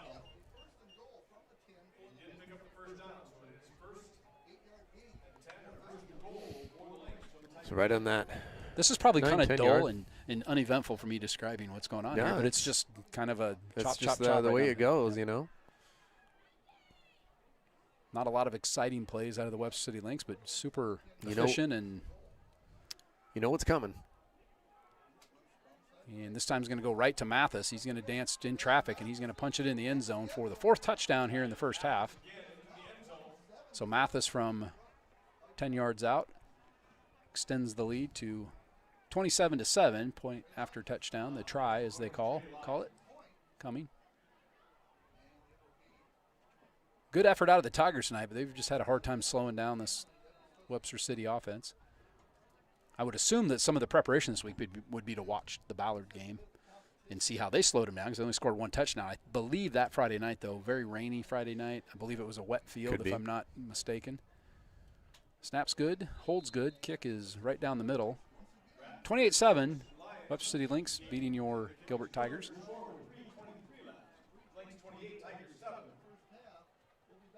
Well, at this point, 3:23 left on the clock. There's still a lot of time. Moving the chains, getting some first downs. I think for sure you don't want to give Webster City the ball back in this half and give them a chance to score again. Usually when I say that, it comes back to haunt me. Yeah, we don't want that. Kind of notorious for jinxing the Tigers, but I'm sure that's going to be it. It's tough sometimes when you're down in this deficit, the coaching, to how to coach your kids and keep them in the game. And I've been on kind of both sides of games like this, whether it be baseball or football, whatever, where we're way ahead or you're way behind. And Tigers 3 scores here in the first half, find themselves in a hole. And Graham Lunt will have 3 minutes, 23 seconds with his offensive coordinator, Kyle Van Winkle, to work some magic here, try to get the Tigers back in this game. It's been interesting to see how they've attacked attack the kicking game here as that one bounces again and goes to Drzymski, I assume. Drzymski's been around the ball a lot tonight, Troy, on special teams. We've seen him quite a bit. Yeah. That is Joe Drzymski. Kind of being a ball hog on the kick team. Knocking some of the – no, he did knock anybody out of the way. Michaela Gerlach wants to know when is my birthday. It's October 13th. It's kind of a well-noted birthday. Have you ever looked up, like, what celebrities have the same birthday as you? It's kind of Yeah, fun to do. yeah. There's a lot. 2 Hall of Famers, Jerry Rice, Oh, Paul wow. Simon, Rock and Roll Hall of Fame. There you go. Yeah. Yeah, nicely done. Nicely done. And a silver medalist, Nancy Kerrigan. She was the one that got whacked on the knee with that stick. I remember back that in as well. the Olympics. Yeah. A lot of important people. Tanya Harding and what was the guy's name? Seth Galooly. I think it was Galooly. Jeff Galooly. Jeff Galooly, not Yep, Seth. yep. Tigers with the spread formation. Back to the action here. They're going to give it to Tucker Hansen on the ground over the left side this time. He's going to get 3 yards on first down. He's ref. We haven't been calling a lot of the Webster City tacklers. I apologize if you're from Webster City. It's really, if we can just get 1 or 2 names right tonight, that would be a good accomplishment. It's a for us. success. I'm having a hard time reading the numbers, and you wouldn't think I would. They're white jerseys with dark numbers, but It's a slightly fancy font though too. yeah. You And know, the shirts are kind of tight, and the tight. numbers yeah, are kind of of fold disfigured. over. A lot going on there. I'm making excuses. I'm good at that. Shotgun try to do a formation little again. I don't believe that Tanner's been under center tonight. He's going to drop straight back, look to throw across the middle of the field. The ball is batted at the line of scrimmage. He was trying to get it to Tucker Hansen, who was right about the first down marker. Who do we got on the offensive line, Troy? Why don't you run those names by us? Yeah, I'll go 73 with is that. up on the offensive line. 74, Sean Burns. 73 is Blake Tinder. Yep. What else we got out there? They're facing the wrong way. 71, Ergen Ryder, I believe, is also on the offensive line, Makes as is, I think, Alex Smalley. 58. 58 is Alex Smalley. Yep. That's Ty Ty German. German, yep. Sorry. Good leaders, a lot of seniors on that offensive line. Veazey stays in this time. Henningson's going to roll right. Throws it down the field. He's got Trey Hansen. That's going to be enough for a first down, about the 44-yard line. Hansen draped by number 2, Chase Rattenberg. So I think the one of the white other officials is coming in and saying it wasn't a catch, which I don't know. So we had to look through the bench of Gilbert players. So I can't say whether he caught it or not. I don't know. It sure looked like he did, and the official was very emphatic in saying that it was a catch. So that's going to take away the first down and put the ball back. So the chains luckily had not moved. That's going to bring up fourth down now at the 46-yard line. Kind of a big call. And I'm not arguing whether he caught it or not. I have no idea, but it was very rare when you see an official that far away come in and overrule an official that was that close. Well, what I will say is that when Trey landed there, the ball did kick out about 10 yards downfield. So I don't know if the official just didn't see it come out or if he thought that he made the catch first and then lost Down it. by contact. Yep. Down by contact. Doesn't really matter what we think. The end result is it's going to be fourth down. The Tigers will punt it away. Christian Corey will take the snap and kick it with his left foot. This one a little bit better, a little deeper kick, a wobbly kick. It's going to bounce at about the 30, where Jake Shadarowitz will put it down it at the 31. 2 minutes and 30 seconds to go in the first half. Yeah, momentum-wise, that was a tough call for the Tigers there, as that would have been a first down. Michaela Gibson listening in. Michaela's father, one of our coworkers at the middle school, Mike Gibson, one of my co-bus drivers and coworkers at the middle school. Michaela, thanks for listening in. The Gibson family, so the whole family's? That's great. That's awesome. Some of the nicer people I know, the Gibsons. Yeah, Mike does a great job at the middle school. They're going to take a straight snap now to Mathis. He's going to go on the right end, stutter step, kind of jumps up in a pile, and the Tigers are going to wrap him up. That was Cruz Pierce that got him around the waist and took him to the turf. So just a gain of 3 or 4 yards on first down. And Webster City not running a hurry-up offense with 2 minutes to go. They're going to be content here with just. Yeah, it'll be interesting to see how they approach this. They have all 3 timeouts left. Maybe one of those things where if they pick up a first down, then maybe get a little more aggressive. Rattenberg gives it to Hissler. He's going to go around the right end. He's going to get around the corner before he's run out of bounds by Trey Hansen at about the 43-yard line. That's going to be enough for a first down, and it does stop the clock as Hissler made it out of bounds. Hissler's only carried about 3 or 4 times, but he's probably got, 30 yards rushing here in the first half. I don't know that they've had any negative plays, any negative yardage runs so far tonight. I don't believe they've had any penalties either. Tigers have had a fumble, a mishandled punt.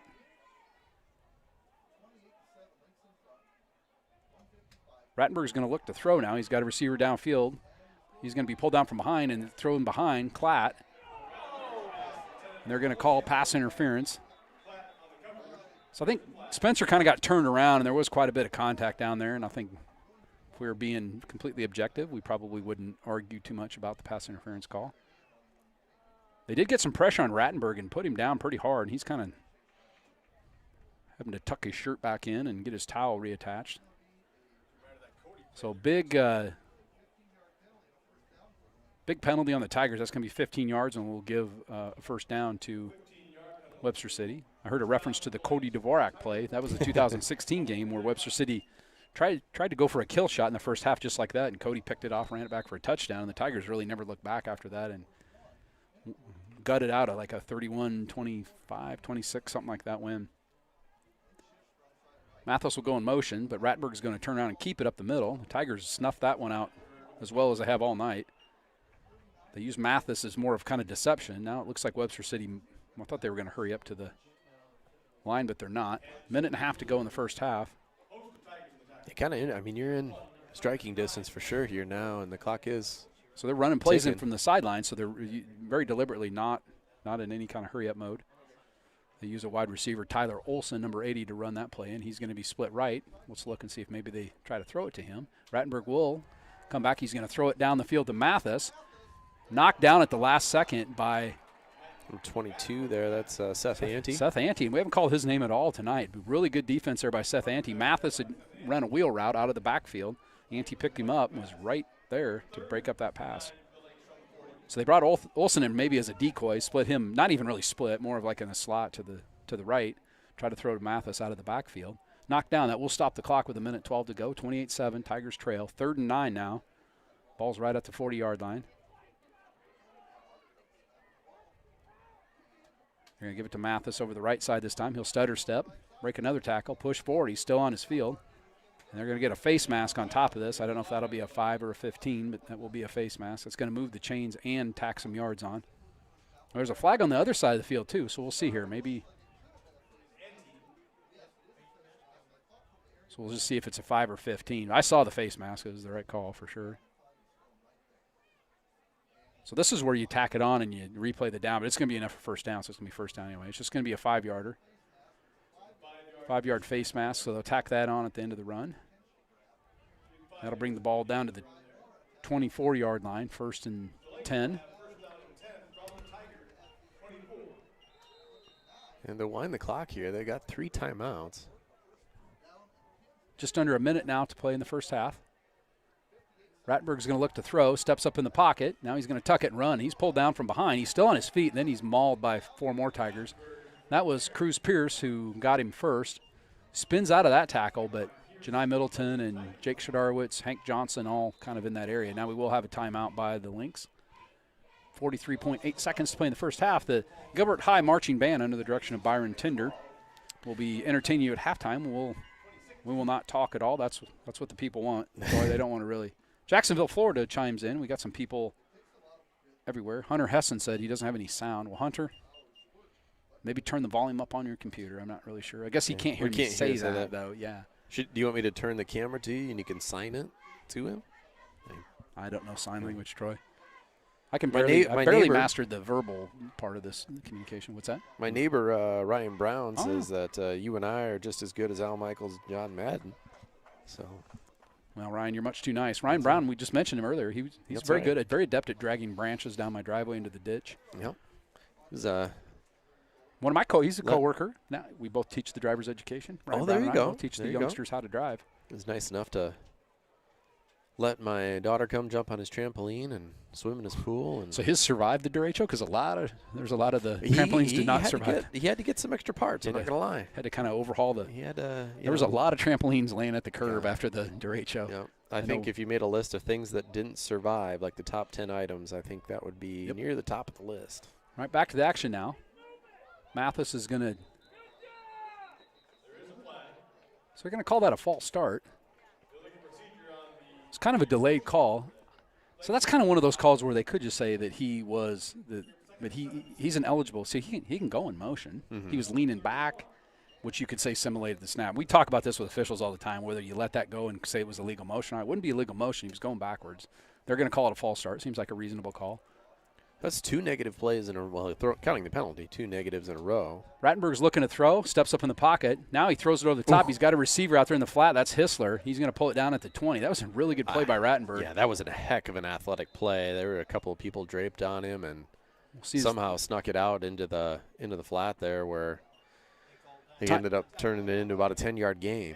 Officials timeout for either equipment or injury. I'm not sure. He was really close to the line of scrimmage. I think he knew right where he was at. It was a pretty good play. Now Webster City will call a timeout with 33 seconds to go in the first half. Yeah, trampolines and maple trees. Maple trees were notorious. I heard that from my adjuster, that maple trees really took a beating in that for whatever reason. Those really? Trees. Yeah, okay. That was the one tree that I lost half of it, and up on my garage was a maple tree. That's interesting. I wonder. I had what's with the maples. I had a little like a little raft in my yard. I don't have a swimming pool or a lake in my yard. I had a raft. I don't know where it came from. It ended up. Yeah, there was a tough week for Gilbert, but again, we appreciate all those guys who helped out and pitched in. A lot of dads that are in our stands tonight were part of those crews. I would say all around town. Like, it was amazing just how many people just came out and helped neighbors helping neighbors, and how quickly the place cleaned up. I'm still recovering. A big bruise on my finger under my nail that's worked its way out. It's almost gone now. That's my derecho bruise. So 3rd and 4 now. Ball's at the 18. 33.4 seconds to play in the first half. 28-7. Webster City leads your Gilbert Tigers. On homecoming night, the HOCO, as the youngsters call it, the HOCO. Rattenberg will take the snap, give it to Mathis over the right side. He dances. He's got one guy to beat. He's going to plow forward. That'll be enough for first down. Ball's down to the 5. They got one timeout left. It looks like they will they take it? Maybe not. They're just going to line up. Stop the clock to move the chains. They'll go up quick. Now I think the Tigers are going to take a timeout. They're trying to make a quick substitution there. They're trying to get Hank Johnson off the field. Somebody else went in for him. They didn't have enough time. Hank probably – so this year they've extended the player zone. They can go all the way down to 10 this year to try to spread people out so you don't have which the social distancing in football is kind of hard to do, Troy, but that was kind of a thing. So that's why you see some players that are down past the 25. That's the normal rule. And it's really interesting, though, that they actually put up a fire pit down there, the ones that are the reserves. I didn't know that was something you could do. They have a suckling pig cooking on the open fire for halftime. See Deb Gray down there taking pictures with Steve Hastet. Appreciate all the work those guys do, snapping pictures of our teams, our kids and stuff. And they're fantastic. They are. They do a great job. Steve was at the middle school game. There's a couple really, I never say it, but good pictures of me, like I actually looked like I knew what I was doing, and the referee in the game. So back to the action now, 1st and 10, 1st and goal. Ball's inside the 10. Mathis is going to get on the right side. He's going to be plowed into the bevy of players here, and Webster City will call a timeout with 16 seconds left. So well defended by the Tigers there on first down. Janai Middleton getting up off the bottom of the pile. Janai is a beast of a young man, and he kind of occupies a lot of space in the middle of the field. Yeah, Cruz Pierce was in there as well, I think. Assumed that Caden Meskin was in. He gets in on most of the tackles. I saw him. I was jogging this afternoon. I told you I was going to go for the run. Caden Meskin coming up the highway in his truck with his windows down. Go get him, Caden. I don't think he knew he was. I saw him grab his phone, probably going to call 911. It's a good story, though. I said that to all the kids I saw tonight. 100%. A lot of Gilbert kids out running tonight. The cross-country teams and middle school cross-country teams were out running. Beautiful afternoon, gorgeous afternoon. A little cool, but this is good fall weather. We're in October now. Prime football weather. So the season will wrap up next Friday night. The Tigers will travel up the road to Humboldt. And the tentative plan is to have that game on the YouTubes. Yeah, they're going to let us come up there and do a little broadcast. So. That'll be you and Mr. Starr. I believe it's me and Mr. Starr, yeah. Pat Starr, our public address announcer tonight, is going to help Troy out on that. That was Pat's first broadcast way back in the day, was the Calder-Zimski game up at Humboldt. So Webster City will hustle up to the line. They're going to snap it. Rattenberg is going to keep it. He's going to throw it over the top into traffic. Well defended there again by 22. Seth Annie's had 2 good breakups on this drive, 2 good pass breakups. They didn't break up with his girlfriend. No, I no wasn't broken trying hearts. to wasn't trying to break any news there on Seth's dating life. It was that he broke up passes, not the other kind of breakup. Yeah. But that was Rattenberg kind of showed that he was going to keep it on like a quarterback draw and then tried to do that jump pass over the middle. The old Tim Tebow play, and it actually faked me out. He went up, and I thought he was trying to jump the pile. I'm like, oh, man, you're 4 yards away. But no, good luck getting there. But no, it was a pass. So responsibility football works. The Tigers are going to give it to, or the Lynx give it to Mathis. He's going to try to get around the left end, and he's going to make it to the stake. The Tigers strung that out well. Pierce was out there, Goodell, but Mathis beat him to the corner of the end zone and gets on the board again. That's going to extend it to a 4-touchdown lead. Tigers are in a massive hole. Yeah, he's been really good at getting to the edge on those sweep plays, and we have a flag. So after the play was over, unsportsmanlike conduct on Webster City. I have no idea. I can't even speculate with that. I don't know if they just scored their fifth touchdown in the first half. They may have celebrated excessively. I don't know. So in high school rules, if you have a penalty on a score or before the try, they can take that either on the try or on the ensuing kickoff. Almost certainly they'll take it on the ensuing kickoff. Now, if there's a penalty on the try, they have to take that on the try. They can't move the penalty that's on the try. Gotcha. And they are going to march him back here. Well,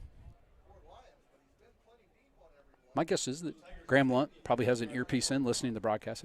Becker said that we're going to do the opposite of what Becker said, which is really good strategy, sound strategy. The Brantners listening. Jay and Dylan are listening home. They're just a couple blocks away. They can probably open up their window and hear the crowd noise. They're so close. Or they could have fake crowd noise like Major League Baseball does for their. So this is going to end up being put down at the 25-yard line, a 35-yard field goal. This is Trey Lyons, and he boots it. It's straight, and I think it's going to be a little bit off. Yep, a little bit wide left. Good-looking kick, but didn't make it. So turning point in the game comes at the 8.4-second mark where the Lynx miss an extra point. Tigers will certainly march back and be able to score 4 touchdowns in the second half. 4 touchdowns and convert the extra point. Shut out the Lynx in the second half, just the way we drew it up here in the booth. Pretty much. Now, Webster City has advertised. I don't know that this is a big shocker that they have a pretty potent offense. Yeah. The Tigers have struggled most of the night. Contained pretty well on most plays, but just not good enough to stop drives. And Webster City holds a 34-7 lead here with 8.4 seconds to go. So maybe – I can't imagine this will be kicked high and deep. This is going to get kicked on the ball, and Joe Drzymski will have his 5th kickoff return of the night. He's kind of been ball hogging it. Shadarowitz and Cruz Pierce on that line. Bo Goodell in the middle of the field behind them, and then you got Trey Hansen, Tucker Hansen, and Owen Worth that'll be back at the 10-yard line. Again, at halftime, we'll just turn the camera on to the field. Cole Fluhop will point that out the field. We'll put a microphone out the window so you can listen to the band. It's going to be pooched on the ground. Cruz Pierce has it off his – oh, I got kind of nervous there. It bounced off his shoulder pads, but he falls on it at the 30-yard line. The Tigers will have enough time for one play. Be interesting to see if they try and do something here or take a knee and go in and try to talk things over, make some adjustments. I tell you what, looking straight ahead of us here, man, that's a nice sight on a fall evening. Got the moon just above the horizon out there. Kind of looks like a spooky October evening. All we need is a combine going by. There's some corn left to the east here. You saw, I think. They forgot 2/3 of it, I think. A lot of that got blown down by the derecho. Yes. The Tigers are going to run a play here. Henningsen will drop straight back. He's going to throw it down the field. He's got Tucker Hansen out there. Thrown out of bounds. Tucker didn't have a prayer of that one. It's going to land in the red area, which is the restricted zone, kind of where nobody can see, so it's out of bounds. 1.7 seconds. Tigers will have a chance for another play. This is always a good time to remind all of our listeners that a half cannot end or a quarter or half cannot end on a defensive penalty. Any penalties would extend one untimed down. By rule, as Gene Sturtori would say. Or no, that was Eddie Hockey. By rule. By rule. 5 wide receivers. This will certainly be the last timed play. They're going to give it underneath to Tucker Hansen, who bounces off of one of his linemen. He's going to go down the field and get shoved out of bounds at the 40, and that's how the first half will end. I don't think there's any flags on the field. I don't see any, and that's where we'll go to halftime. 34-7. Cole's going to point the camera out at the band here, and we'll let you be entertained by Byron Tender and the Gilbert High Marching Band, and we'll be back here in 20-minute halftime.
Before we introduce this year's homecoming court, the High School Student Council would like to thank our students for a great homecoming week.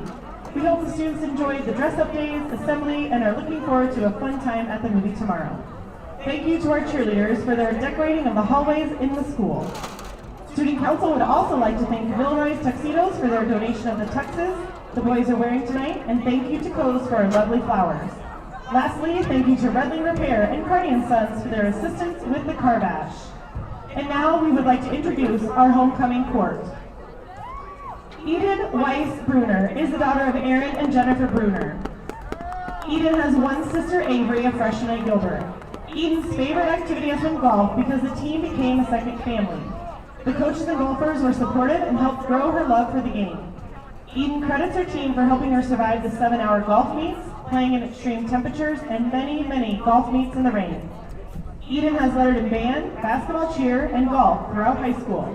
She was named Academic All-State for golf, is a member of National Honor Society, has been cast in the local production of The Nutcracker 4 times, and has won awards at the state level for her 4-H visual arts and sewing projects. Eden's favorite high school memories are cheering at state basketball, playing at the state golf meet twice, and going on the seesaw with Mr. Baker before a golf meet. When asked about the people she admires the most, Eden named her parents because they have always been very supportive of her.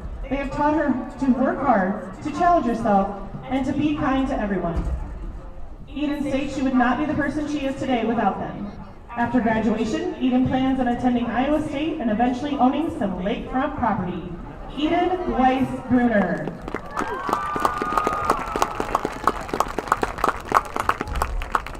Catherine Diane Kearns is the daughter of Chris and Heather Kearns. Katie has two brothers, Jack, a student at the University of Iowa, and Joey, a Gilbert freshman. Katie has enjoyed participating in soccer, basketball, Elevate, mentoring, and FFA due to the fond memories and relationships she has made. She says she has been fortunate to have success in different activities thanks to friends, role models, teammates, coaches, and family. Some of those successes include being in National Honor Society, Academic All-Conference Awards, Tiger Voices, and All-Tournament Team for Soccer. Katie's favorite high school memory is beating Grinnell to go to state in basketball. Katie most admires her parents. Her dad has taught her the meaning of hard work and independence, while her mom is the most selfless person Katie knows. And it never fails to amaze Katie how many conversations her mom can have, all on her way out of a Gilbert event. Katie's future plans are to go to college and let God figure out the rest. Katie Kearns.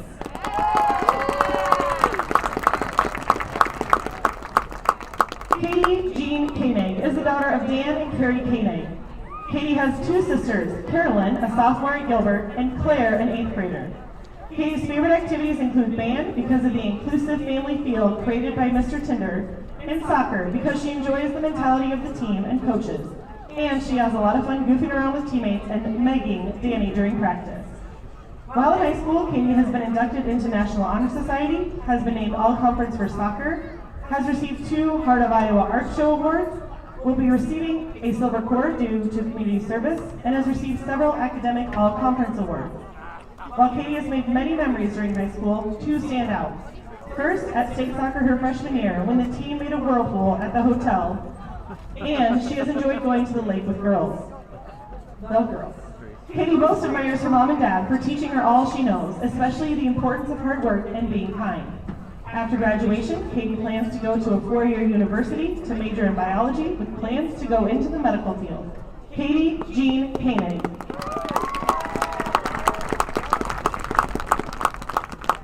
Ashley Christine McConville is the daughter of Ben and Leah McConville, and she has one sister, Reagan, a junior at GHS. During high school, Ashley has enjoyed being a member of the band program because it is a great community, and the cheer program because of the friendships she has made and the things they have accomplished over the last couple of years. Ashley has received several academic all-conference awards, will be receiving a Silver Cord for community service, and is in National Honor Society. Her favorite high school memories are winning state cheer and going to the lake with the girls. Ashley most admires her parents because of their constant support and encouragement in all the things Ashley does. Ashley's future plans are to attend Central College and eventually become a dentist. Ashley Christine McConville.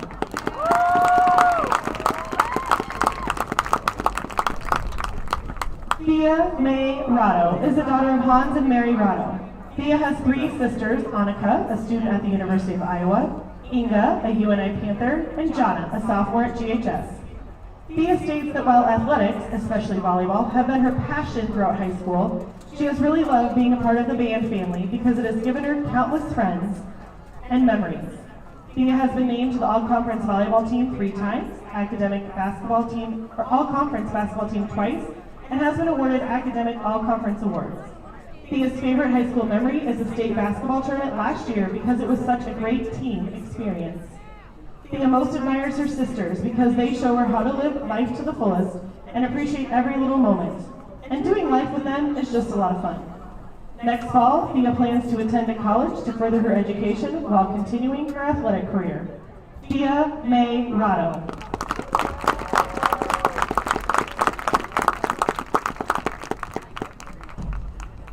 Colby Henning Johnson is the daughter of Matthew Johnson and Tony Cruz. Colby has 4 siblings, Danielle, Lindsay, Lexi, and Chloe, a Gilbert freshman. Colby's favorite activity has been Lego League because of the people and the challenge of solving puzzles. Colby has received the President's Award for Educational Excellence. Colby's favorite high school memory is his world history class with Mr. Metcalf, because Mr. Metcalf is a great teacher who assigned meaningful projects, especially the PSA on human trafficking that Colby did with his friends Trey and Jacob.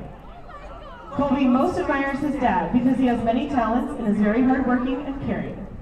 Colby's future plans are to go to Iowa State and become a veterinarian to help animals. Colby Henning Johnson.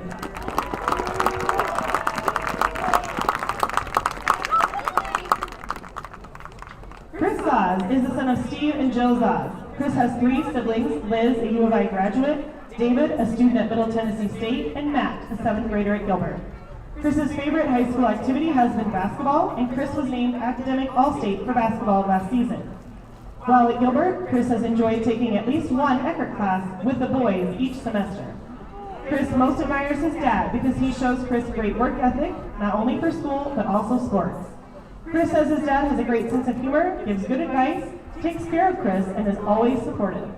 After high school, Chris plans on going to Iowa State to study engineering. Chris Zaz.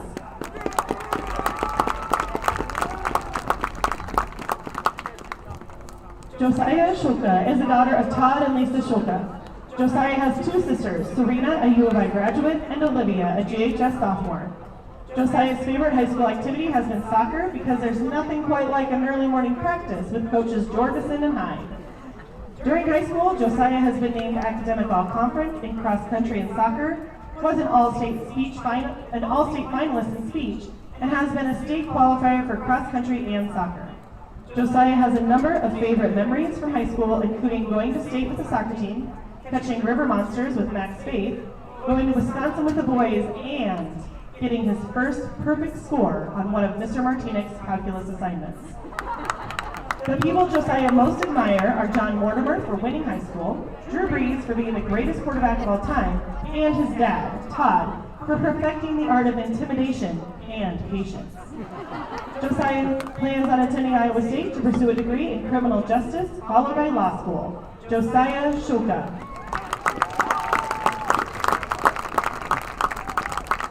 Tanner Brent Henningsen is the son of Brent and Beth Henningsen. He has 2 sisters, Ava, a GHS sophomore, and Ella, an 8th grader at Gilbert. Tanner's favorite high school activity has been football because it has given him a second family and memories he will have for the rest of his life. Tanner has been named Academic All-Conference and Academic All-District and is a member of National Honor Society. He will also receive a silver cord at graduation for community service.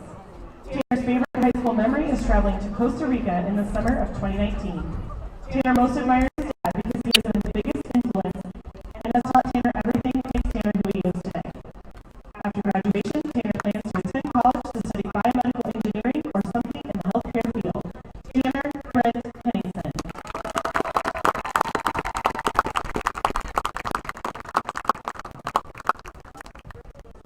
Alex Hergenreiter is the son of Stuart and Marion Hergenreiter. Alex has 3 siblings, Connor, an ISU student, Bailey, a student at ISU, and Brennan, a student at DMAC. Alex's favorite high school activity has been football because he gets to crack heads and spend time with the boys. Alex was named Academic All-District in 2019 and was the cover model for Vogue magazine in 2018.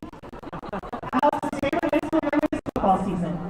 When asked whom he admires, Alex named Coach Lunt because of his constant positive attitude and ability to bring out the best in people. After his Gilbert graduation, Alex plans on continuing his football career in college while studying sports management and eventually becoming a coach. Alex Hergenreiter.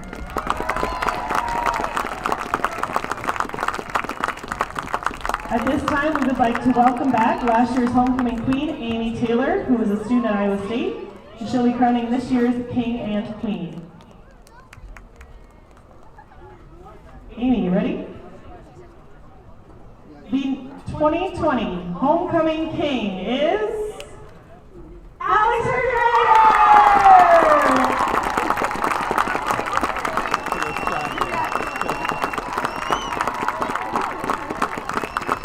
And the 2020 homecoming queen is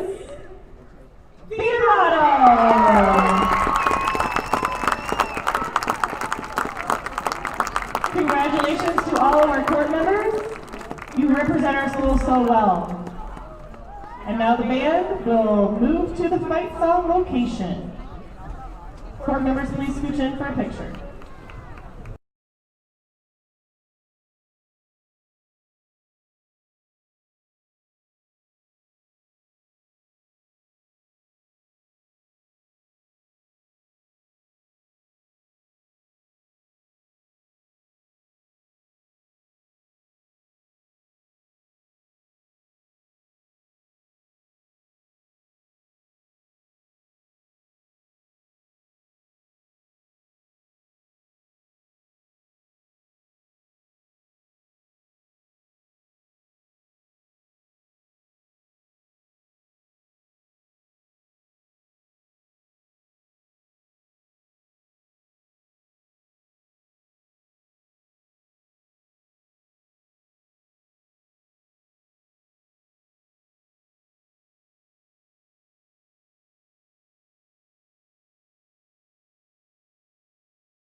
No. There it goes. Cole said we didn't have it. You missed a delightful onside kick by Evan Wary, which was recovered by Hank Johnson. Tigers threw one pass out in the flat, incomplete. Bring up 2nd and 10. Tiger ball, 46-yard line. A little confusion on the Tiger offense now. They're trying to decide who's going to be on which side. They've decided We do this switch. at the kitchen table, at the Becker kitchen table, almost every night. You sit here. I sat there last night. You sit here. Henningson's looking to throw. Throws it across the middle. They're going to call pass interference. Trying to get to Tucker Hansen. It was defended out there, and a flag comes in from the side. Almost certainly going to be pass interference. Yeah, I would think so. Let's see what it is here. Cole, do we have sound now? You give us a thumbs up.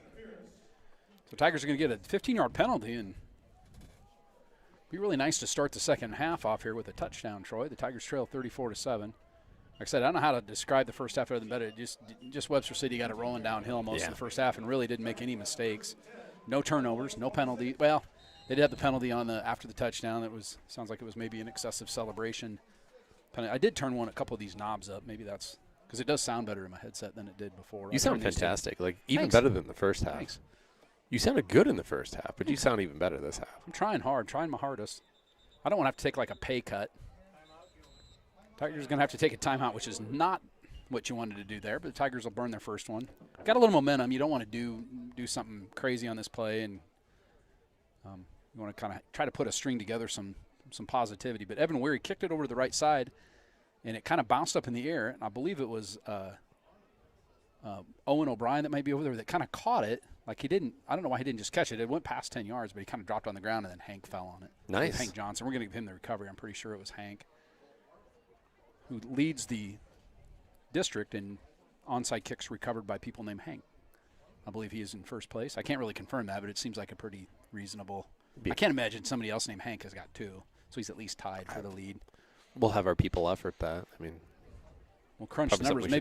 Maybe Brent Moore can sift through like 10,000 games before we get off the broadcast and tell us if anybody else named Hank has recovered an onside kick. Henningsen has run from the shotgun most of the night, and he's going to give it to Tucker Hansen, who's going to get spun to the ground deep in the backfield. Going to lose about 7 yards on first down. Haven't seen Tucker run the ball out of the backfield maybe once or twice before tonight. That play kind of exploded and blew up. We've seen VZ carry. He's going to come back in. Hank Johnson will come out. So Drzymski, Trey Hansen, Alex Ruba, Tucker Hansen, and VZ in with Henningsen. Yeah, Tucker just really didn't have a chance. A Lynx player in the backfield before he basically even got the ball.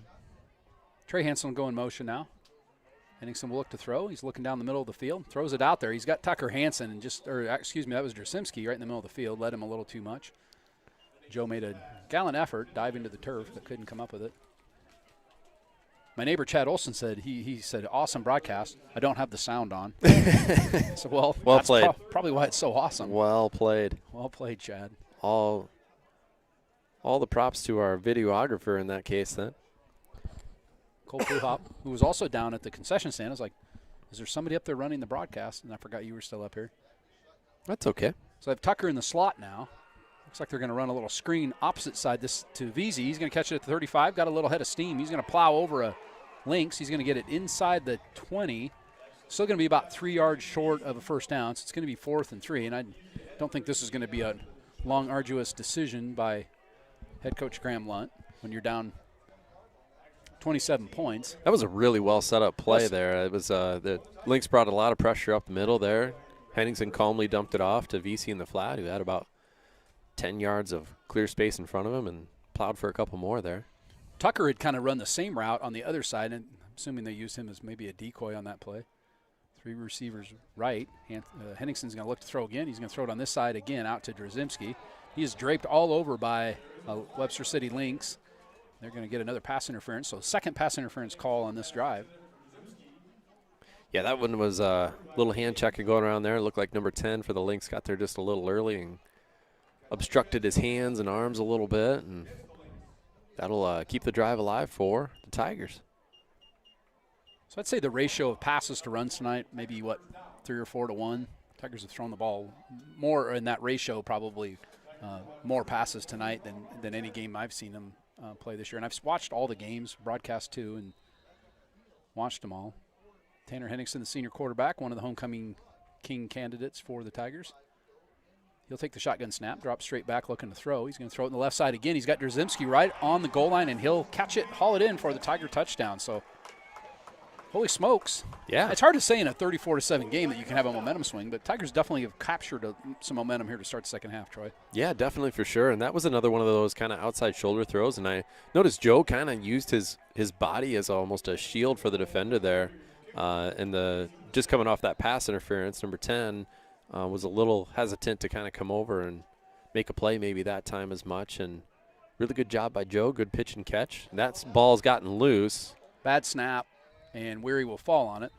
Doesn't really matter if once that it's clear that there's not going to have a kick or the play is over, it's blown dead. You can't score on a two-point conversion in high school football. The Tigers give up the extra point there. It's 34-13. In the grand scheme of things, that's not crucial. Nope, you're still You're right in that three-score area right now. So Tigers trail by 21, 10:51 to play in the third quarter. The onside kick by Evan Weary worked to perfection. The Tigers get the ball, had some good plays, had a couple bad plays, but two big pass interference penalties, Troy, on the Webster City Lynx. And really played pretty good pass defense most of the night. Did two very clear, easy calls on the two pass interference. Tigers take advantage of that, and Tanner Henningsen throws to his friend Joe Trzycki in the west corner of the north end zone, or west goal line, the west side of the goal line.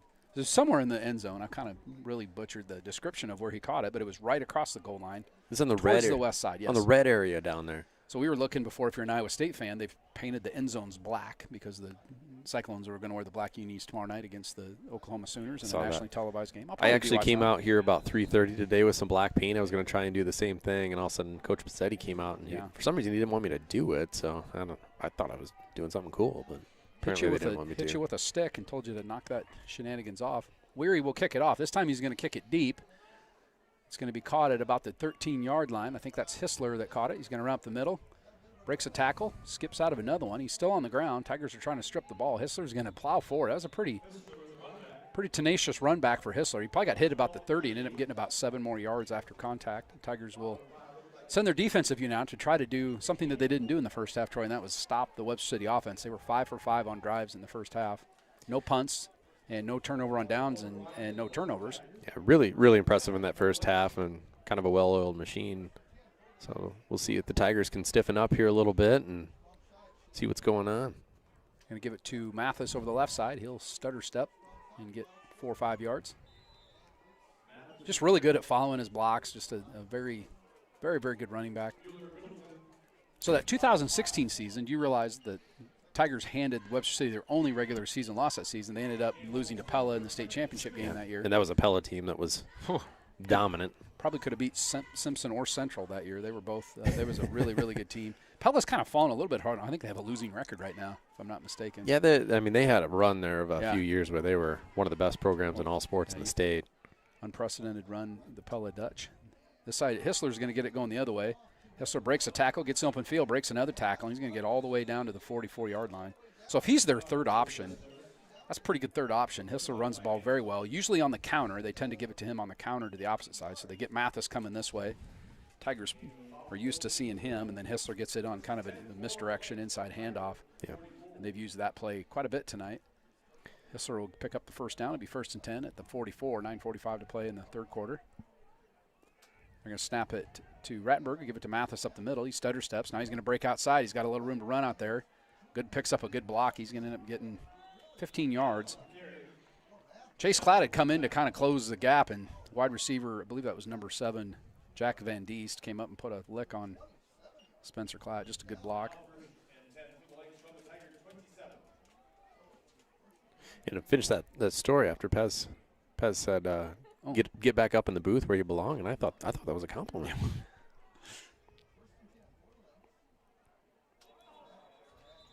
The Lynx jumped.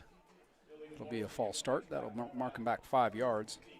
And this is a spot for the Tigers where you really need to take advantage of that.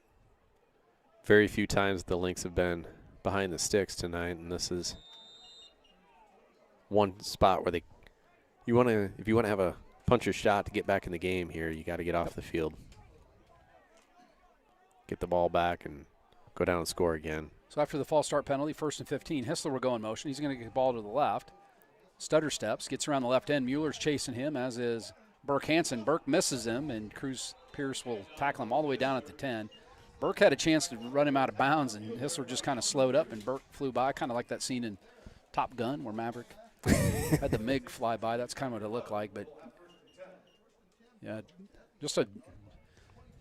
I made the comment to my brother at halftime. He was texting me asking how it was going. I said, I think they've only run about 6 different plays in the first half, but they've executed them almost flawlessly, and that's kind of Webster City's MO. We don't do a lot, but what we do well. Rattenberg will just keep it on the spinner option. He's going to get 4 or 5 yards on first down up the middle. Looks like Caden Meskin was in there. Janai Middleton getting up off the pile, as was Burke Hansen came up from the safety spot. Bo Goodell also in there. It's kind of hard to tell when there's a big pile there, so I call as many names as I can see. I almost said Cooper Hearn was in on the tackle, because you can just assume Cooper Hearn was almost always in the tackle, but he graduated. He probably wants to be out there on the tackle. I can imagine that. So he's at Missouri Western. They're talking about playing their season maybe later this season. I just talked to his brother Brady at the middle school today. This one's going to be to Mathis to the right side. He's going to stutter step and dance into the end zone for the Webster City touchdown at the 7:57 mark. Mathis, if you had him in your high school fantasy football league this week, Troy, he would be racking up the points for you. Doing quite well. Definitely doing quite well. If you're in a high school fantasy football league, we need to talk, because you need to find some hobbies, something to do to entertain yourself. I always joke with the middle school kids about starting them in my middle school fantasy football That's league. right. I do believe Tate Larson believes that there actually really is a middle school fantasy football I could team. believe that Tate would maybe think that that's going on, which is all good. Preston Stensland saw right through my – he's the quarterback for the 7. He saw right through my rouge. That extra point is going to be good. Easton Van Cleve with a snazzy catch there in the back of the – like they sent him back. He's one of the ball boys, Mason Griffin and Easton Van Cleve. I told them both they could be the difference in this game. Told them instead of sneaking in the football for Webster City to maybe put in a loaf of bread or something like that would throw off the Webster City offense. Easton just kind of shook his head. Yeah. Told me to go away. Smart kid. So 7:57 to play in the third quarter. Tigers trail 41-13. So after a nice drive after the onside kick, quickly answered here by the Lynx. Any more Lynx stories? No. Okay. How about Teresa lives up in Anchorage? Maybe she's got some Lynx. Maybe there's something we need to know about Lynx that we don't know.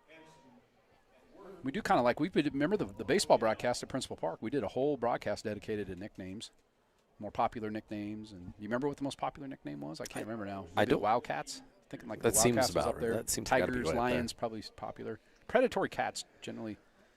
Because you got Bob, somebody's like the Benton County High School Bobcats. I wonder if anybody's the Marshalltown. Elephants. The Elephants, no. Also checked. Wiener Dogs would be a really good option for Wiener Dogs. Huskies tend to be the only. Bulldogs and Huskies are about the only two dogs. Huskies, Chihuahuas. You got the Golden Retrievers, the University of Maryland, Baltimore County. That remember they knocked off an number 1 seed a few years ago. That was fun, yeah. Beat Virginia, I think. Virginia after. They're the Golden Retrievers. Virginia turned around and won the national championship, I believe, the next year. Can't really go any lower than losing in the first round here. Never thought it would happen, honestly. Ball's hit into the ground. It's going to bounce up. It's on the turf here. Cruz Pierce has got it. Cruz Pierce doesn't get to carry the ball much, but he picks it up and did his best David Montgomery impression and gets sacked at the 33-yard line. That was I almost said Gale Sayers, but he just died this week. It seemed like kind of too soon for that. Yeah, it's one of the best running backs of all time. Cruz actually did a really good job with that. That was a tough ball to handle. It was one of those ones that's end over end coming at you. And almost went over his head. He picked it up above his head and tucked it under. So Tigers have the ball at their own 33-yard line to start the second half.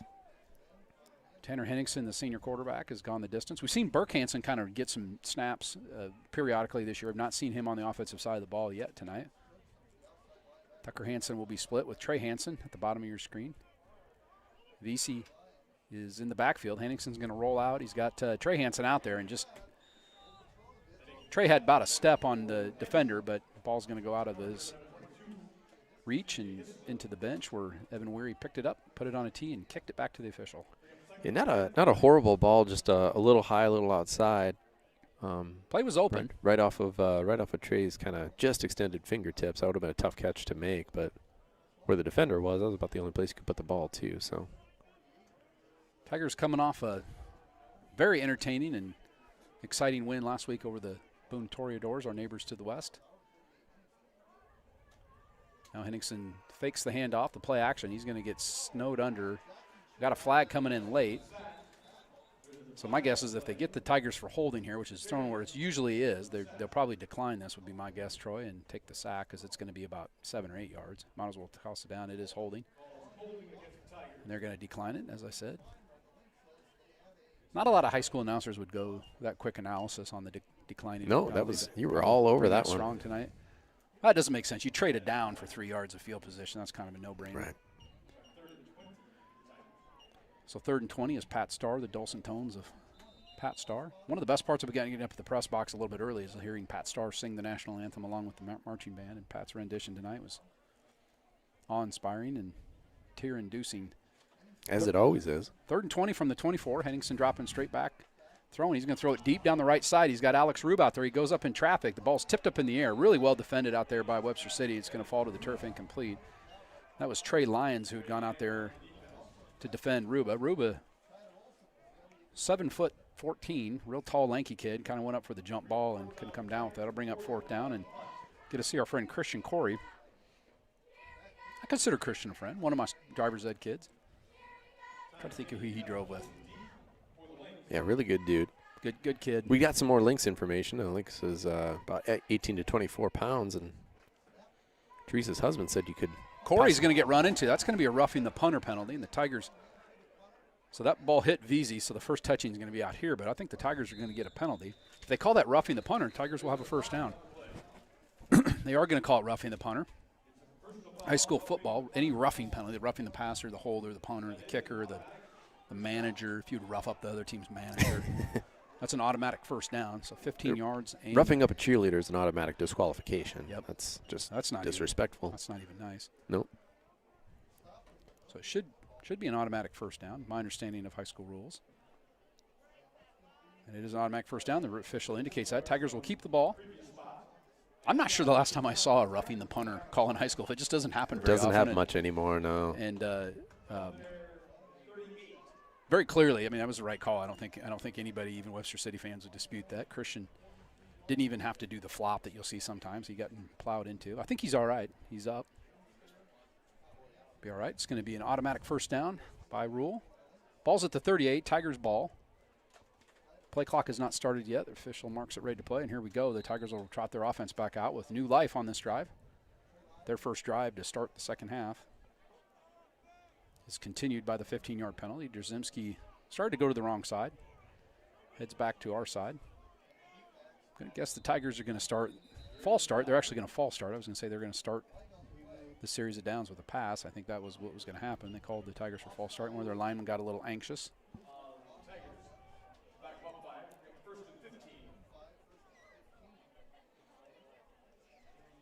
Well, better that happens on 1st down. Nope. Looking on the glass half full part of it here. Just helps us pad our stats for overall yards. Ball's back at the 33 now, 1st and 15. Henningsen will drop back to pass.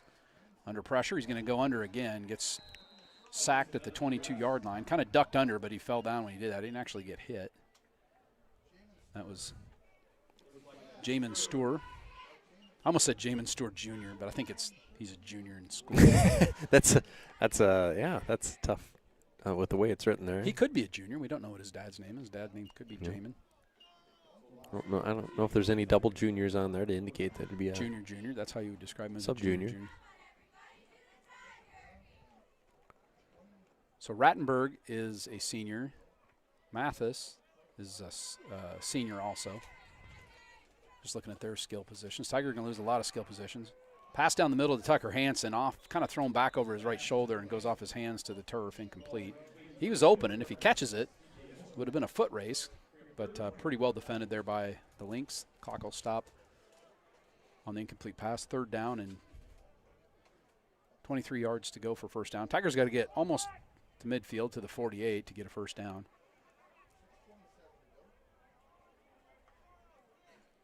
Nice to get some of that yardage back here if we do have to punt to kind of get a little field position. Henningsen's going to throw a screen pass out to Tucker Hansen. He'll catch it, cut back. He's got a little room to run to the 30, 35. And just like I said, he did get some of the yardage back. He'll get shoved out of bounds, 37-yard line. So bring up about a 4th and 11, it looks like. They do send out the punt unit again. So the bad news is Tigers are really kind of getting it put on them here by the Lynx. I don't know how else to describe it, but the good news is we have gotten to see a lot of our friend Christian Corey tonight, giving us something to talk about with Christian when we see him later, maybe after the game at some social gathering. High snap, but Christian gets this one, kicks it. So end-over-end kick. It's going to go all the way down to 25 where Ethan Veazey is down there to down it. So with the roll there, good punt by Ethan Veazey. I would try to tell you how far that was, but it would take me 20 minutes. It's a long, yeah. I don't have any graph paper and a slide rule and abacus to try to figure out how long it was. It was a really good punt. It was his best punt of the night. Yeah, by far, and actually, inside the 20, down to about the 17 there. So we had our homecoming festivities during halftime. I think some of you were able to catch that. We had Alex Hergenreiter as the king of the homecoming 2020, and Theorato is the queen.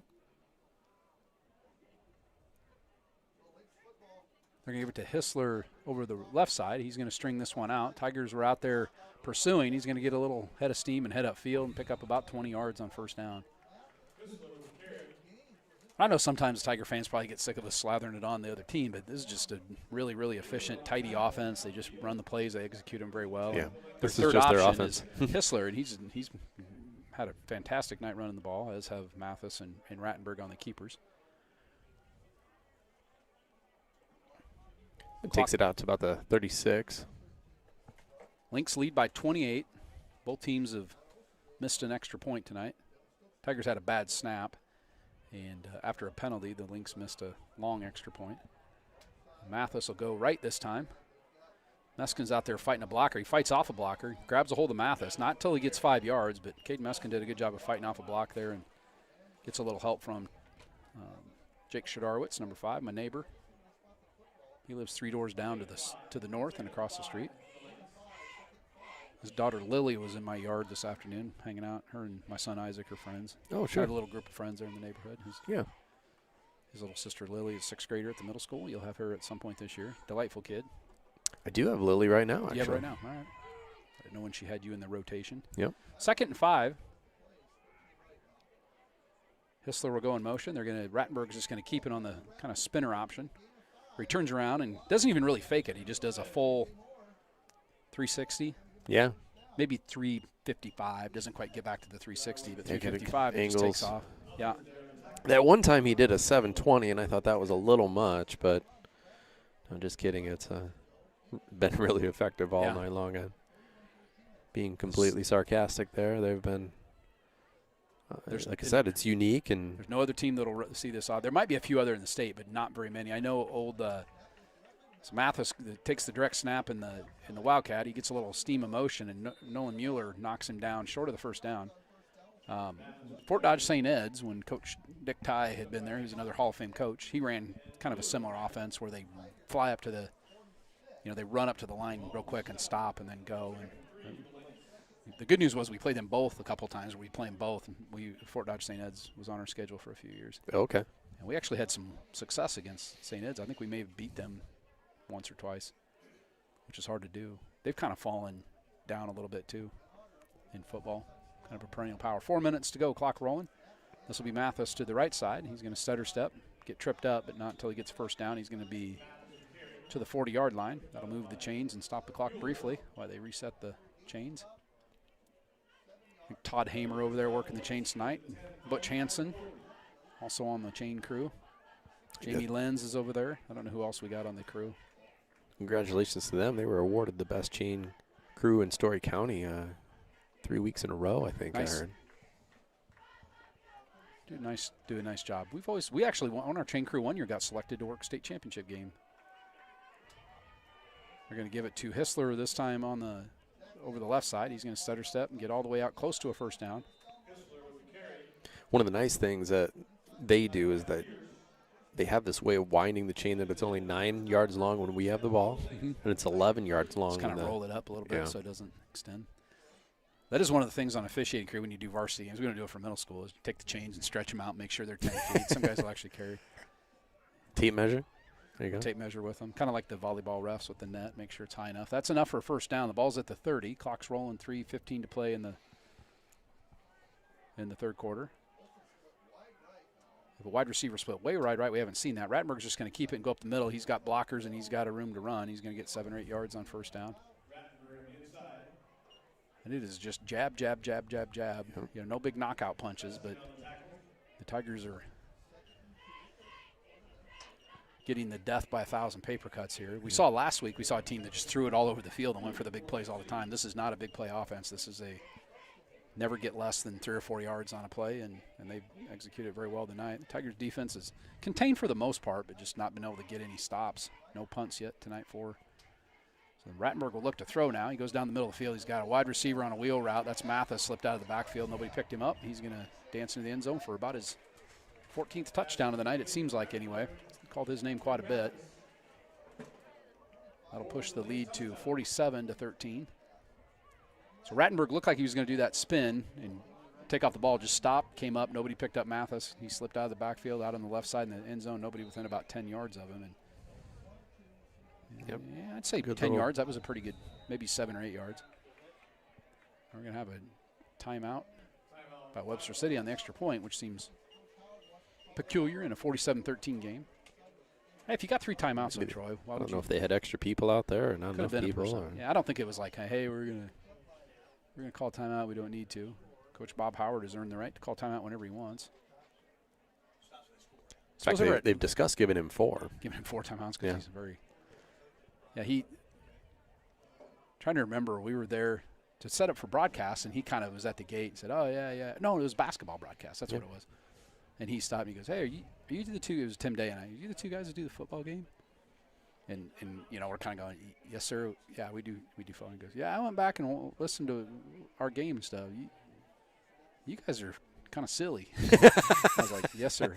We'll try not to be so silly We'll next try time." not to be so Bob silly. can be kind of an intimidating guy. Yeah, He's just, a salty old gray beard, but very good natured and had a good time. And they treated us very well. We go up there for the broadcast. Unfortunately, when you broadcast from up there, you never know where you're going to be sitting because they don't have a room in the press box for the visiting press.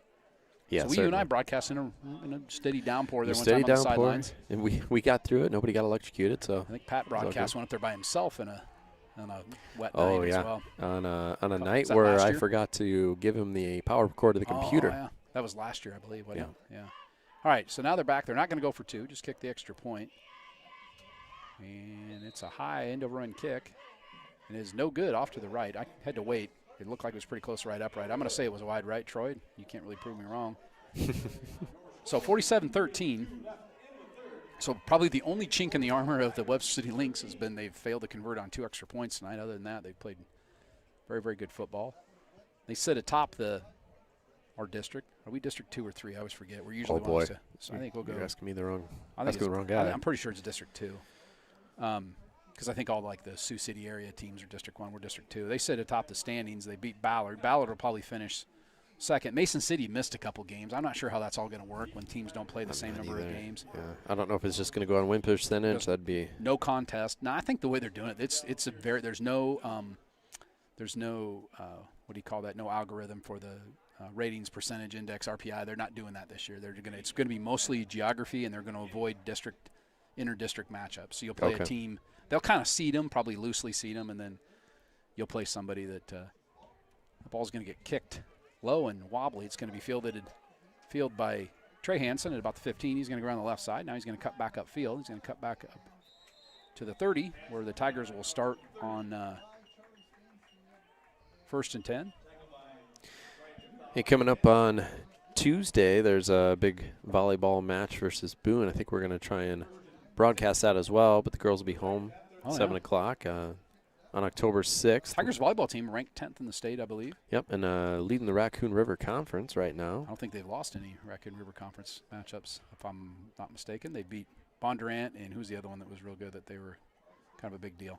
North Polk, maybe? Yep. Throw it out in the flat. It was knocked down at the line of scrimmage by Jackson Cherry, a freshman, playing for Webster City. So, yeah, they're having a really good season for the volleyball team, so shout out to them. And if you can't make it to the game, you can turn on the game.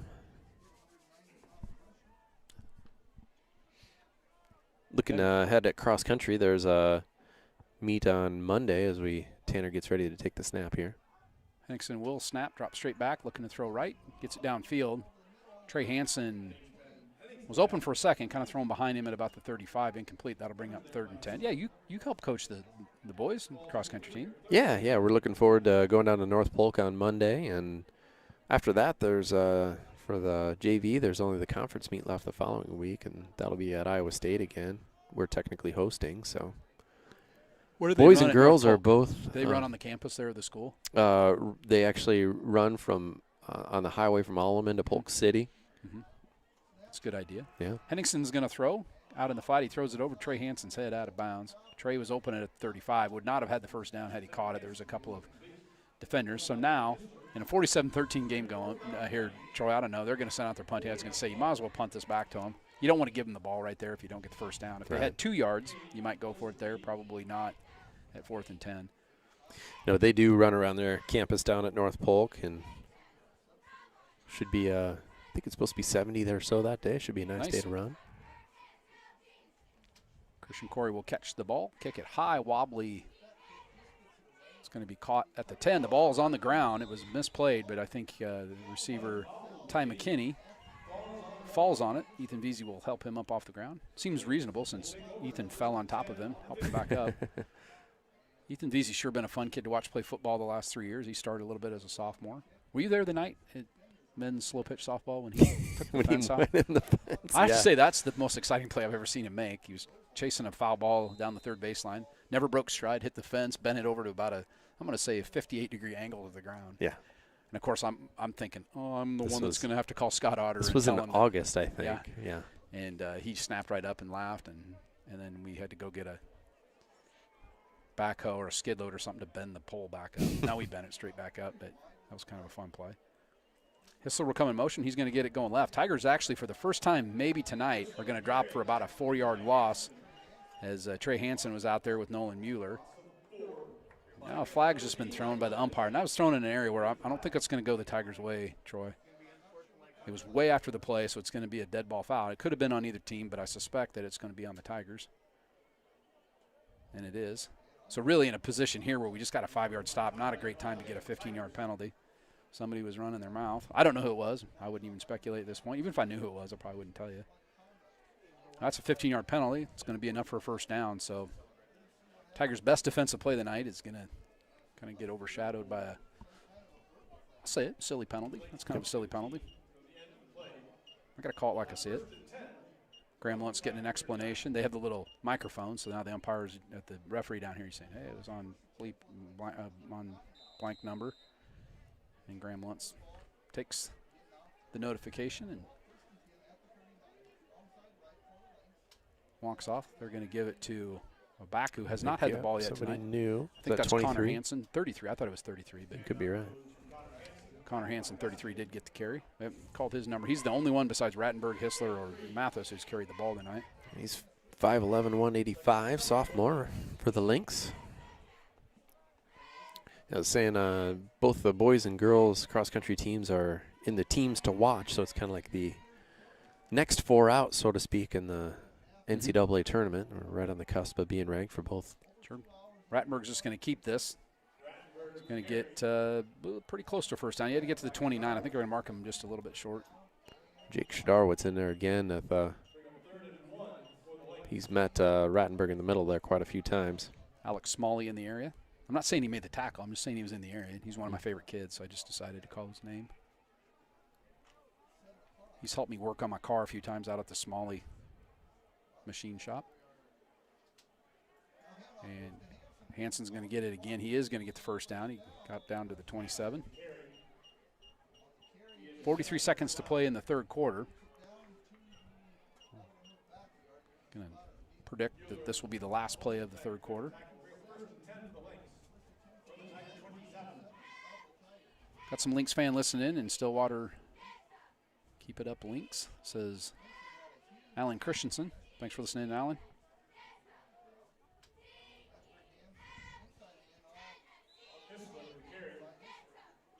Good play there by the Tigers. Trey Hansen, I think, was in on that one a little bit.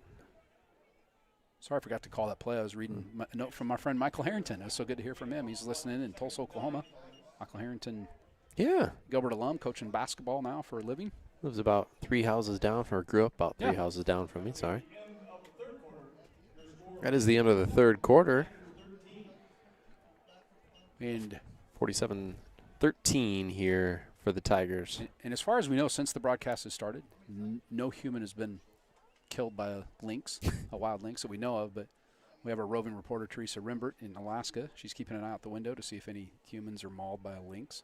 So if we wake up tomorrow and there's in the paper, that I'll feel pretty bad about this, but I think we're going to be okay.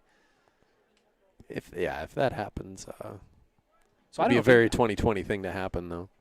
If anybody from Webster City knows, do they actually have a live lynx that they use to like bring to games? You know, like the Colorado Buffaloes have a buffalo. Yeah. You got Texas has the Bevo, yeah. Bevo, the big longhorn steer that comes. I'm going to guess not. It'd be cool, the Cyclones have brought an actual tornado to a game. I was at that game. Yep. That was versus the Colorado Buffaloes. I believe the Colorado coach that was his commentary. We think we're cool because we bring a buffalo to the game. You guys actually brought a real cyclone. Brought a real Gary Barnett back in the yeah. I was at that game. Yep. That was the Brent Curvey game. He had the game of his life. Big play, Brett Curvey. So the we had sorry, I just completely cut you off there. Go ahead. Right. I was just going to say we're switching sides as we do in high school football. Yep. Tigers will go from north to south this half. I was just going to bring up John Walters was gracious enough to zoom into our digital media classroom this week. That was a lot of fun, and he's given us a couple of tours of the press box and some of the Cyclone.tv stuff when I had a club to do that, and you cannot ask for a more gracious host. Webster City will run it this time. It's going to be Hansen again. He breaks a tackle. He's still on his feet. He's going to get 11 yards on first down. So that's their fourth option. Still a pretty good running back. That's Connor Hansen, a sophomore, 5'11", $185, as you said. Got good dimensions. Nolan Mueller, one of the Tigers to chase him down. Final quarter here. Tigers are trailing by a bunch, 34 points.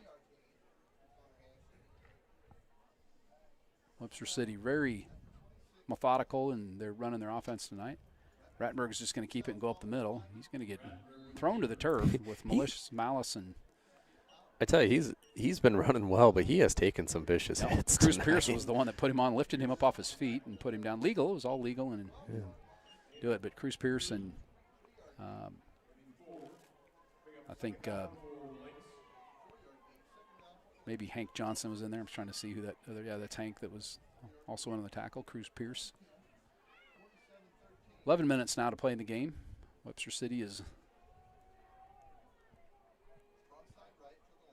chopping up the Tiger defense here. This will be Hansen again getting some runs. He's going to bowl forward, get down close to a first down. I think he's going to be a little bit short.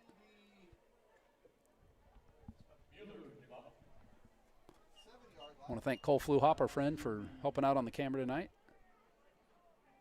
Doing a good job. He is. Cole starting his driver's education. I've been kind of giving him some pearls of wisdom on that. Unfortunately, I don't think I'll get a drive with him. He's in a different class than I'm doing. Looks like they're going to show a run left. They are going to. Hansen's going to take it right. Caden Meskin grabbed him from behind. He's going to be short of first down. It's going to bring up 4th and 1. Might be a good time to practice a field goal kick. Yeah, we'll see what they do here. City does. I mean, it's 4th and 1, and with their offense, they're not rubbing our nose in it by going here. What are you going to do? You're not going to take a knee. You're not going to punt.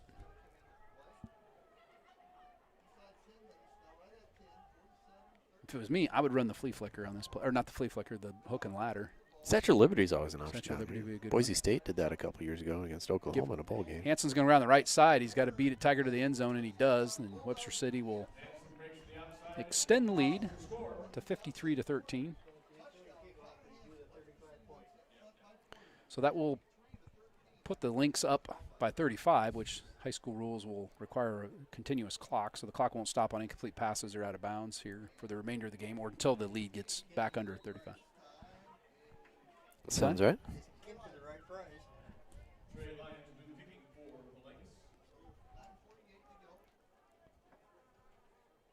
So they changed that rule this year, Troy. Do you know how they changed the mercy rule? They added a little new wrinkle to it that was different. I don't. So the Lynx false started. The right side of their line kind of lifted their right legs up. It's now any time during the game where it's 35 points. Oh, no, You don't stop have to the make it clock. to halftime. You don't have right? to make it to halftime Yeah. anymore. 8-man, Which it makes used to be sense the to me. second quarter, but now Yeah. they've just said if it's 35-0 in the first quarter, you got problems. You should keep the clock running. I would agree with that. I think it's a good rule. At what point does everybody get a free taco?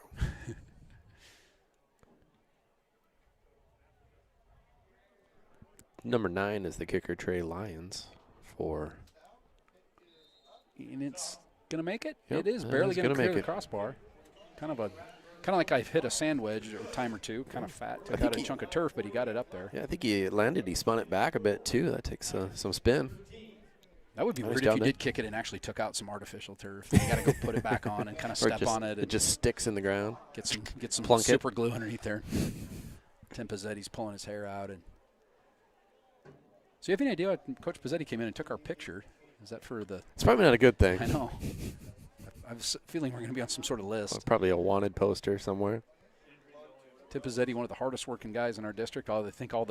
That job's hard anyway, but with the COVID things, all the stuff he's had to do, we really appreciate his attitude. He's really, really, really good, and he's done things that not only has he done his job with us, we've actually done some extra things that we don't normally do that he's just done with class. And I mentioned dude. this all the way back at the beginning. I think our administrators have done a terrific job of trying to keep us safe, trying to keep us in school, and I think it's paid dividends for us.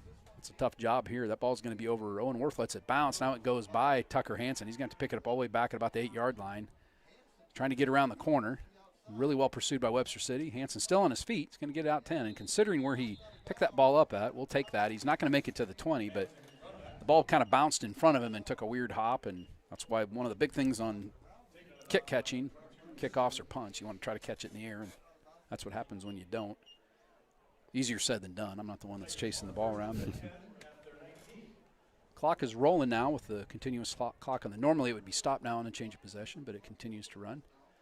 Don Adams all over tonight. Don and Corey Adams have really brought their A game tonight on the clock scoreboard operation. Been 0 clock management issues from the booth at all. We haven't had it like where they have to yell up and change the time or anything like that. Hansen will give it to Veazey underneath. Veazey's got a little room to run. He's going to get to the 25. He's still on his feet. Going to get outside the 30. That'll be enough for a first down. So 10, 11, 12 yards on first down for Veazey. Veazey wearing the pink gloves. I was almost going to say that October football means you got the harvest going on, you got the weather getting cooler, and pink stuff on the field. It's Breast Cancer Awareness Month. Yeah. Officials will often wear Perfect. pink whistles and pink flags. Game I refed last season, we had pink flags, actually. I didn't feel right throwing a pink flag. It seemed odd. You could wash your uniform, wear your official's uniform with a red shirt, and you could wear a pink stripe. VC took the handoff and did a super good spin move, or he would have been dropped for about a 3-yard loss in the backfield.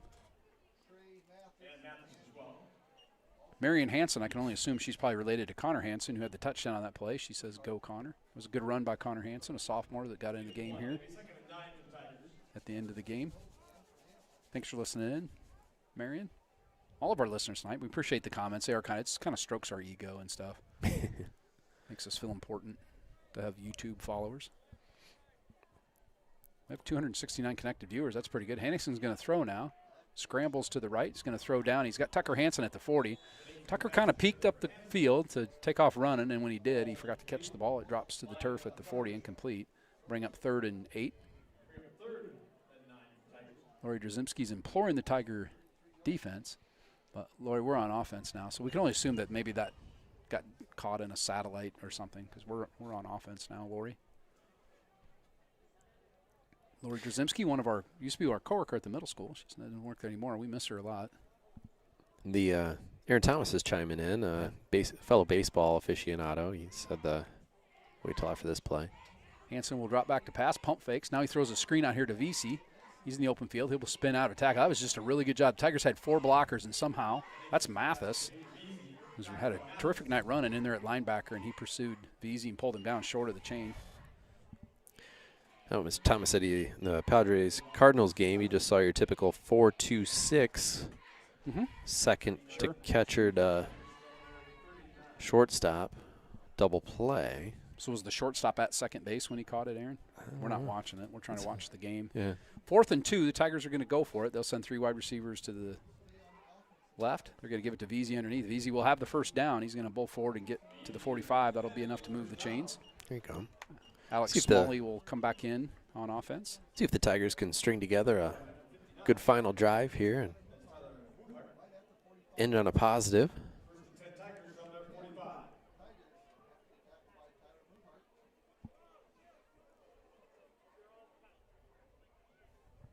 This would be nice to get a drive here and take it down and punch one in. 6 minutes to go. Clock will run even if it normally would stop on out-of-bounds incomplete passes due to the mercy rule. Henningsen will throw it now to Tucker Hansen. He's going to fumble. It's on the turf. Webster City's going to pick it up and get shoved out of bounds. Hansen was going down and coughed it up and went right into the waiting hands of a Webster City Lynx. That's going to be Tyler Olson, who scooped up the – Mathis had the tackle, and Olson picked up the fumble. So as soon as I was describing a glorious drive here, got snuffed out in Webster City. That wasn't, you can't really credit Webster City on that. I don't know what happened down on the sideline there, but Tucker probably trying to get an extra yard, put it out and coughed it up.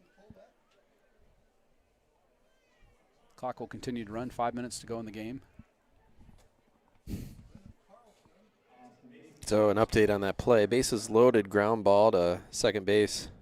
Throws home, and then Molina throws to shortstop to get the force out at second. Wow. Wow. Was the guy at first quit running? Could that be? The trip? So got some subs in here. We'll tell you who they got. That was a new ball carrier, Jackson Cherry, a freshman, 24. They got a new quarterback in there, number 5, Austin Mason. Loss of 2 on the play. Meskin was in on the tackle. Try to grab some Gilbert players here. I guess mainly still most of them in there. Burke is out there. Spencer's still out there. Middleton, big 78, still in the middle. Alex Smalley is still in there on the offensive line. Joe Larimore. Actually, that's Larimore, not Smalley. Cherry's going to carry the ball back up the middle, and the Tigers snuff that quickly. Probably no gain on the play. Bring up 3rd and 12. 4 minutes to go in the game.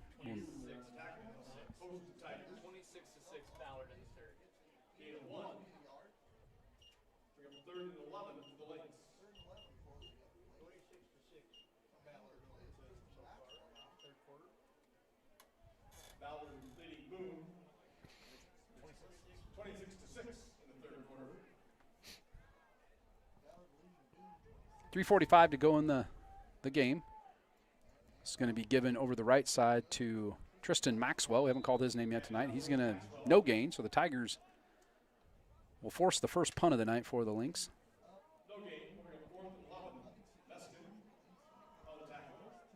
You see the first punt from the Lynx tonight. I'm assuming.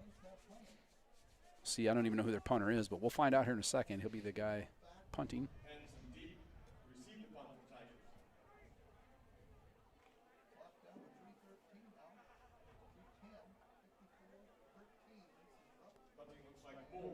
Number 99, J.J. Moore. He's a big feller. He's going to catch it and kick it pretty quick, almost kind of a rugby without the rollout. It's going to be caught by Trey Hansen. Now it's fumbled. Webster City recovers at the 19. That was Trey Hansen, 20 back for the Tigers. Caught the ball and then immediately dropped it on the turf. That's going to be recovered by Webster City with 2:43 to go in the game. Clock's rolling. Webster City will run their second team offense back out to run the clock out.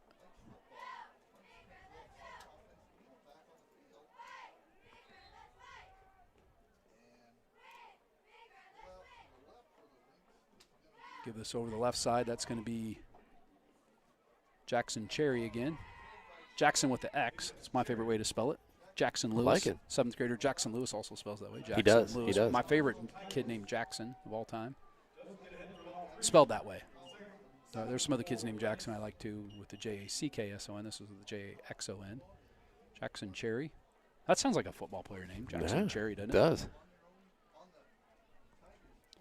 It's a good name with a cherry on top. Under 2 minutes to play in the game. We're not going to have an extensive post-game show, are we, Troy? I don't think we are. We had a 3-hour breakdown. You take some you got callers, plans? people calling in from their cars on the way home. Let's not. They're going to give it on the reverse this time. The Tigers had it well snuffed out. That's Trey Hansen in on the tackle. I think that was Tristan Maxwell on the carry. It was not Tristan Maxwell. It was Raymond. I'm not sure how to pronounce that. Nanapong? Non-Pong? Jordan Van Kom, a sophomore, checks into the game, 31. Is that an earthquake? They'll stop. It is. We got some cheers, just some people banging on the bleachers down there. So Van He's Kom, still, wow, he fought. He's fighting. The Tigers had him 10 yards deep in the backfield. That was Spencer Klatt that turned him in. He goes forward. He's still going to lose a few yards on the play. I'll bring up 4th down. This should be Final minute here. Well, if he doesn't get a first down, it won't be the last. Well, it will, because it'll change on the possession, but it'll start, I think, as soon as the ball's put ready to play. So I'm going to predict this might be the last play of the game.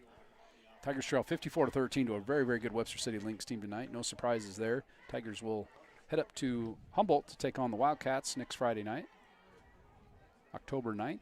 Troy Stout and Pat Starr will have the call. They're going to run to the right side. That's number 5, Austin Mason. That'll turn the ball over on downs. The clock will stop briefly. I think as soon as they get it marked ready to play, move the chains, then they will. Maybe not. Nope, the clock will start running. Tigers don't have to run a play, and that's how it's going to end, Troy. 54-13. Tigers come in against an undefeated Webster City team, and Webster City just executed pretty much flawlessly the whole night. One punt the whole night, and that was when some of their second teamers had come in, and that's the way it ends. Tigers will be in action again next Friday night against the Humboldt Wildcats, and then they'll have a playoff game the week after that against a team to be determined. Thanks for helping me tonight, Troy. It was a lot of fun. Thanks for listening all over the country. And we'll see you next Friday night when the Tigers take on the Wildcats on the road. Have a good weekend, everyone.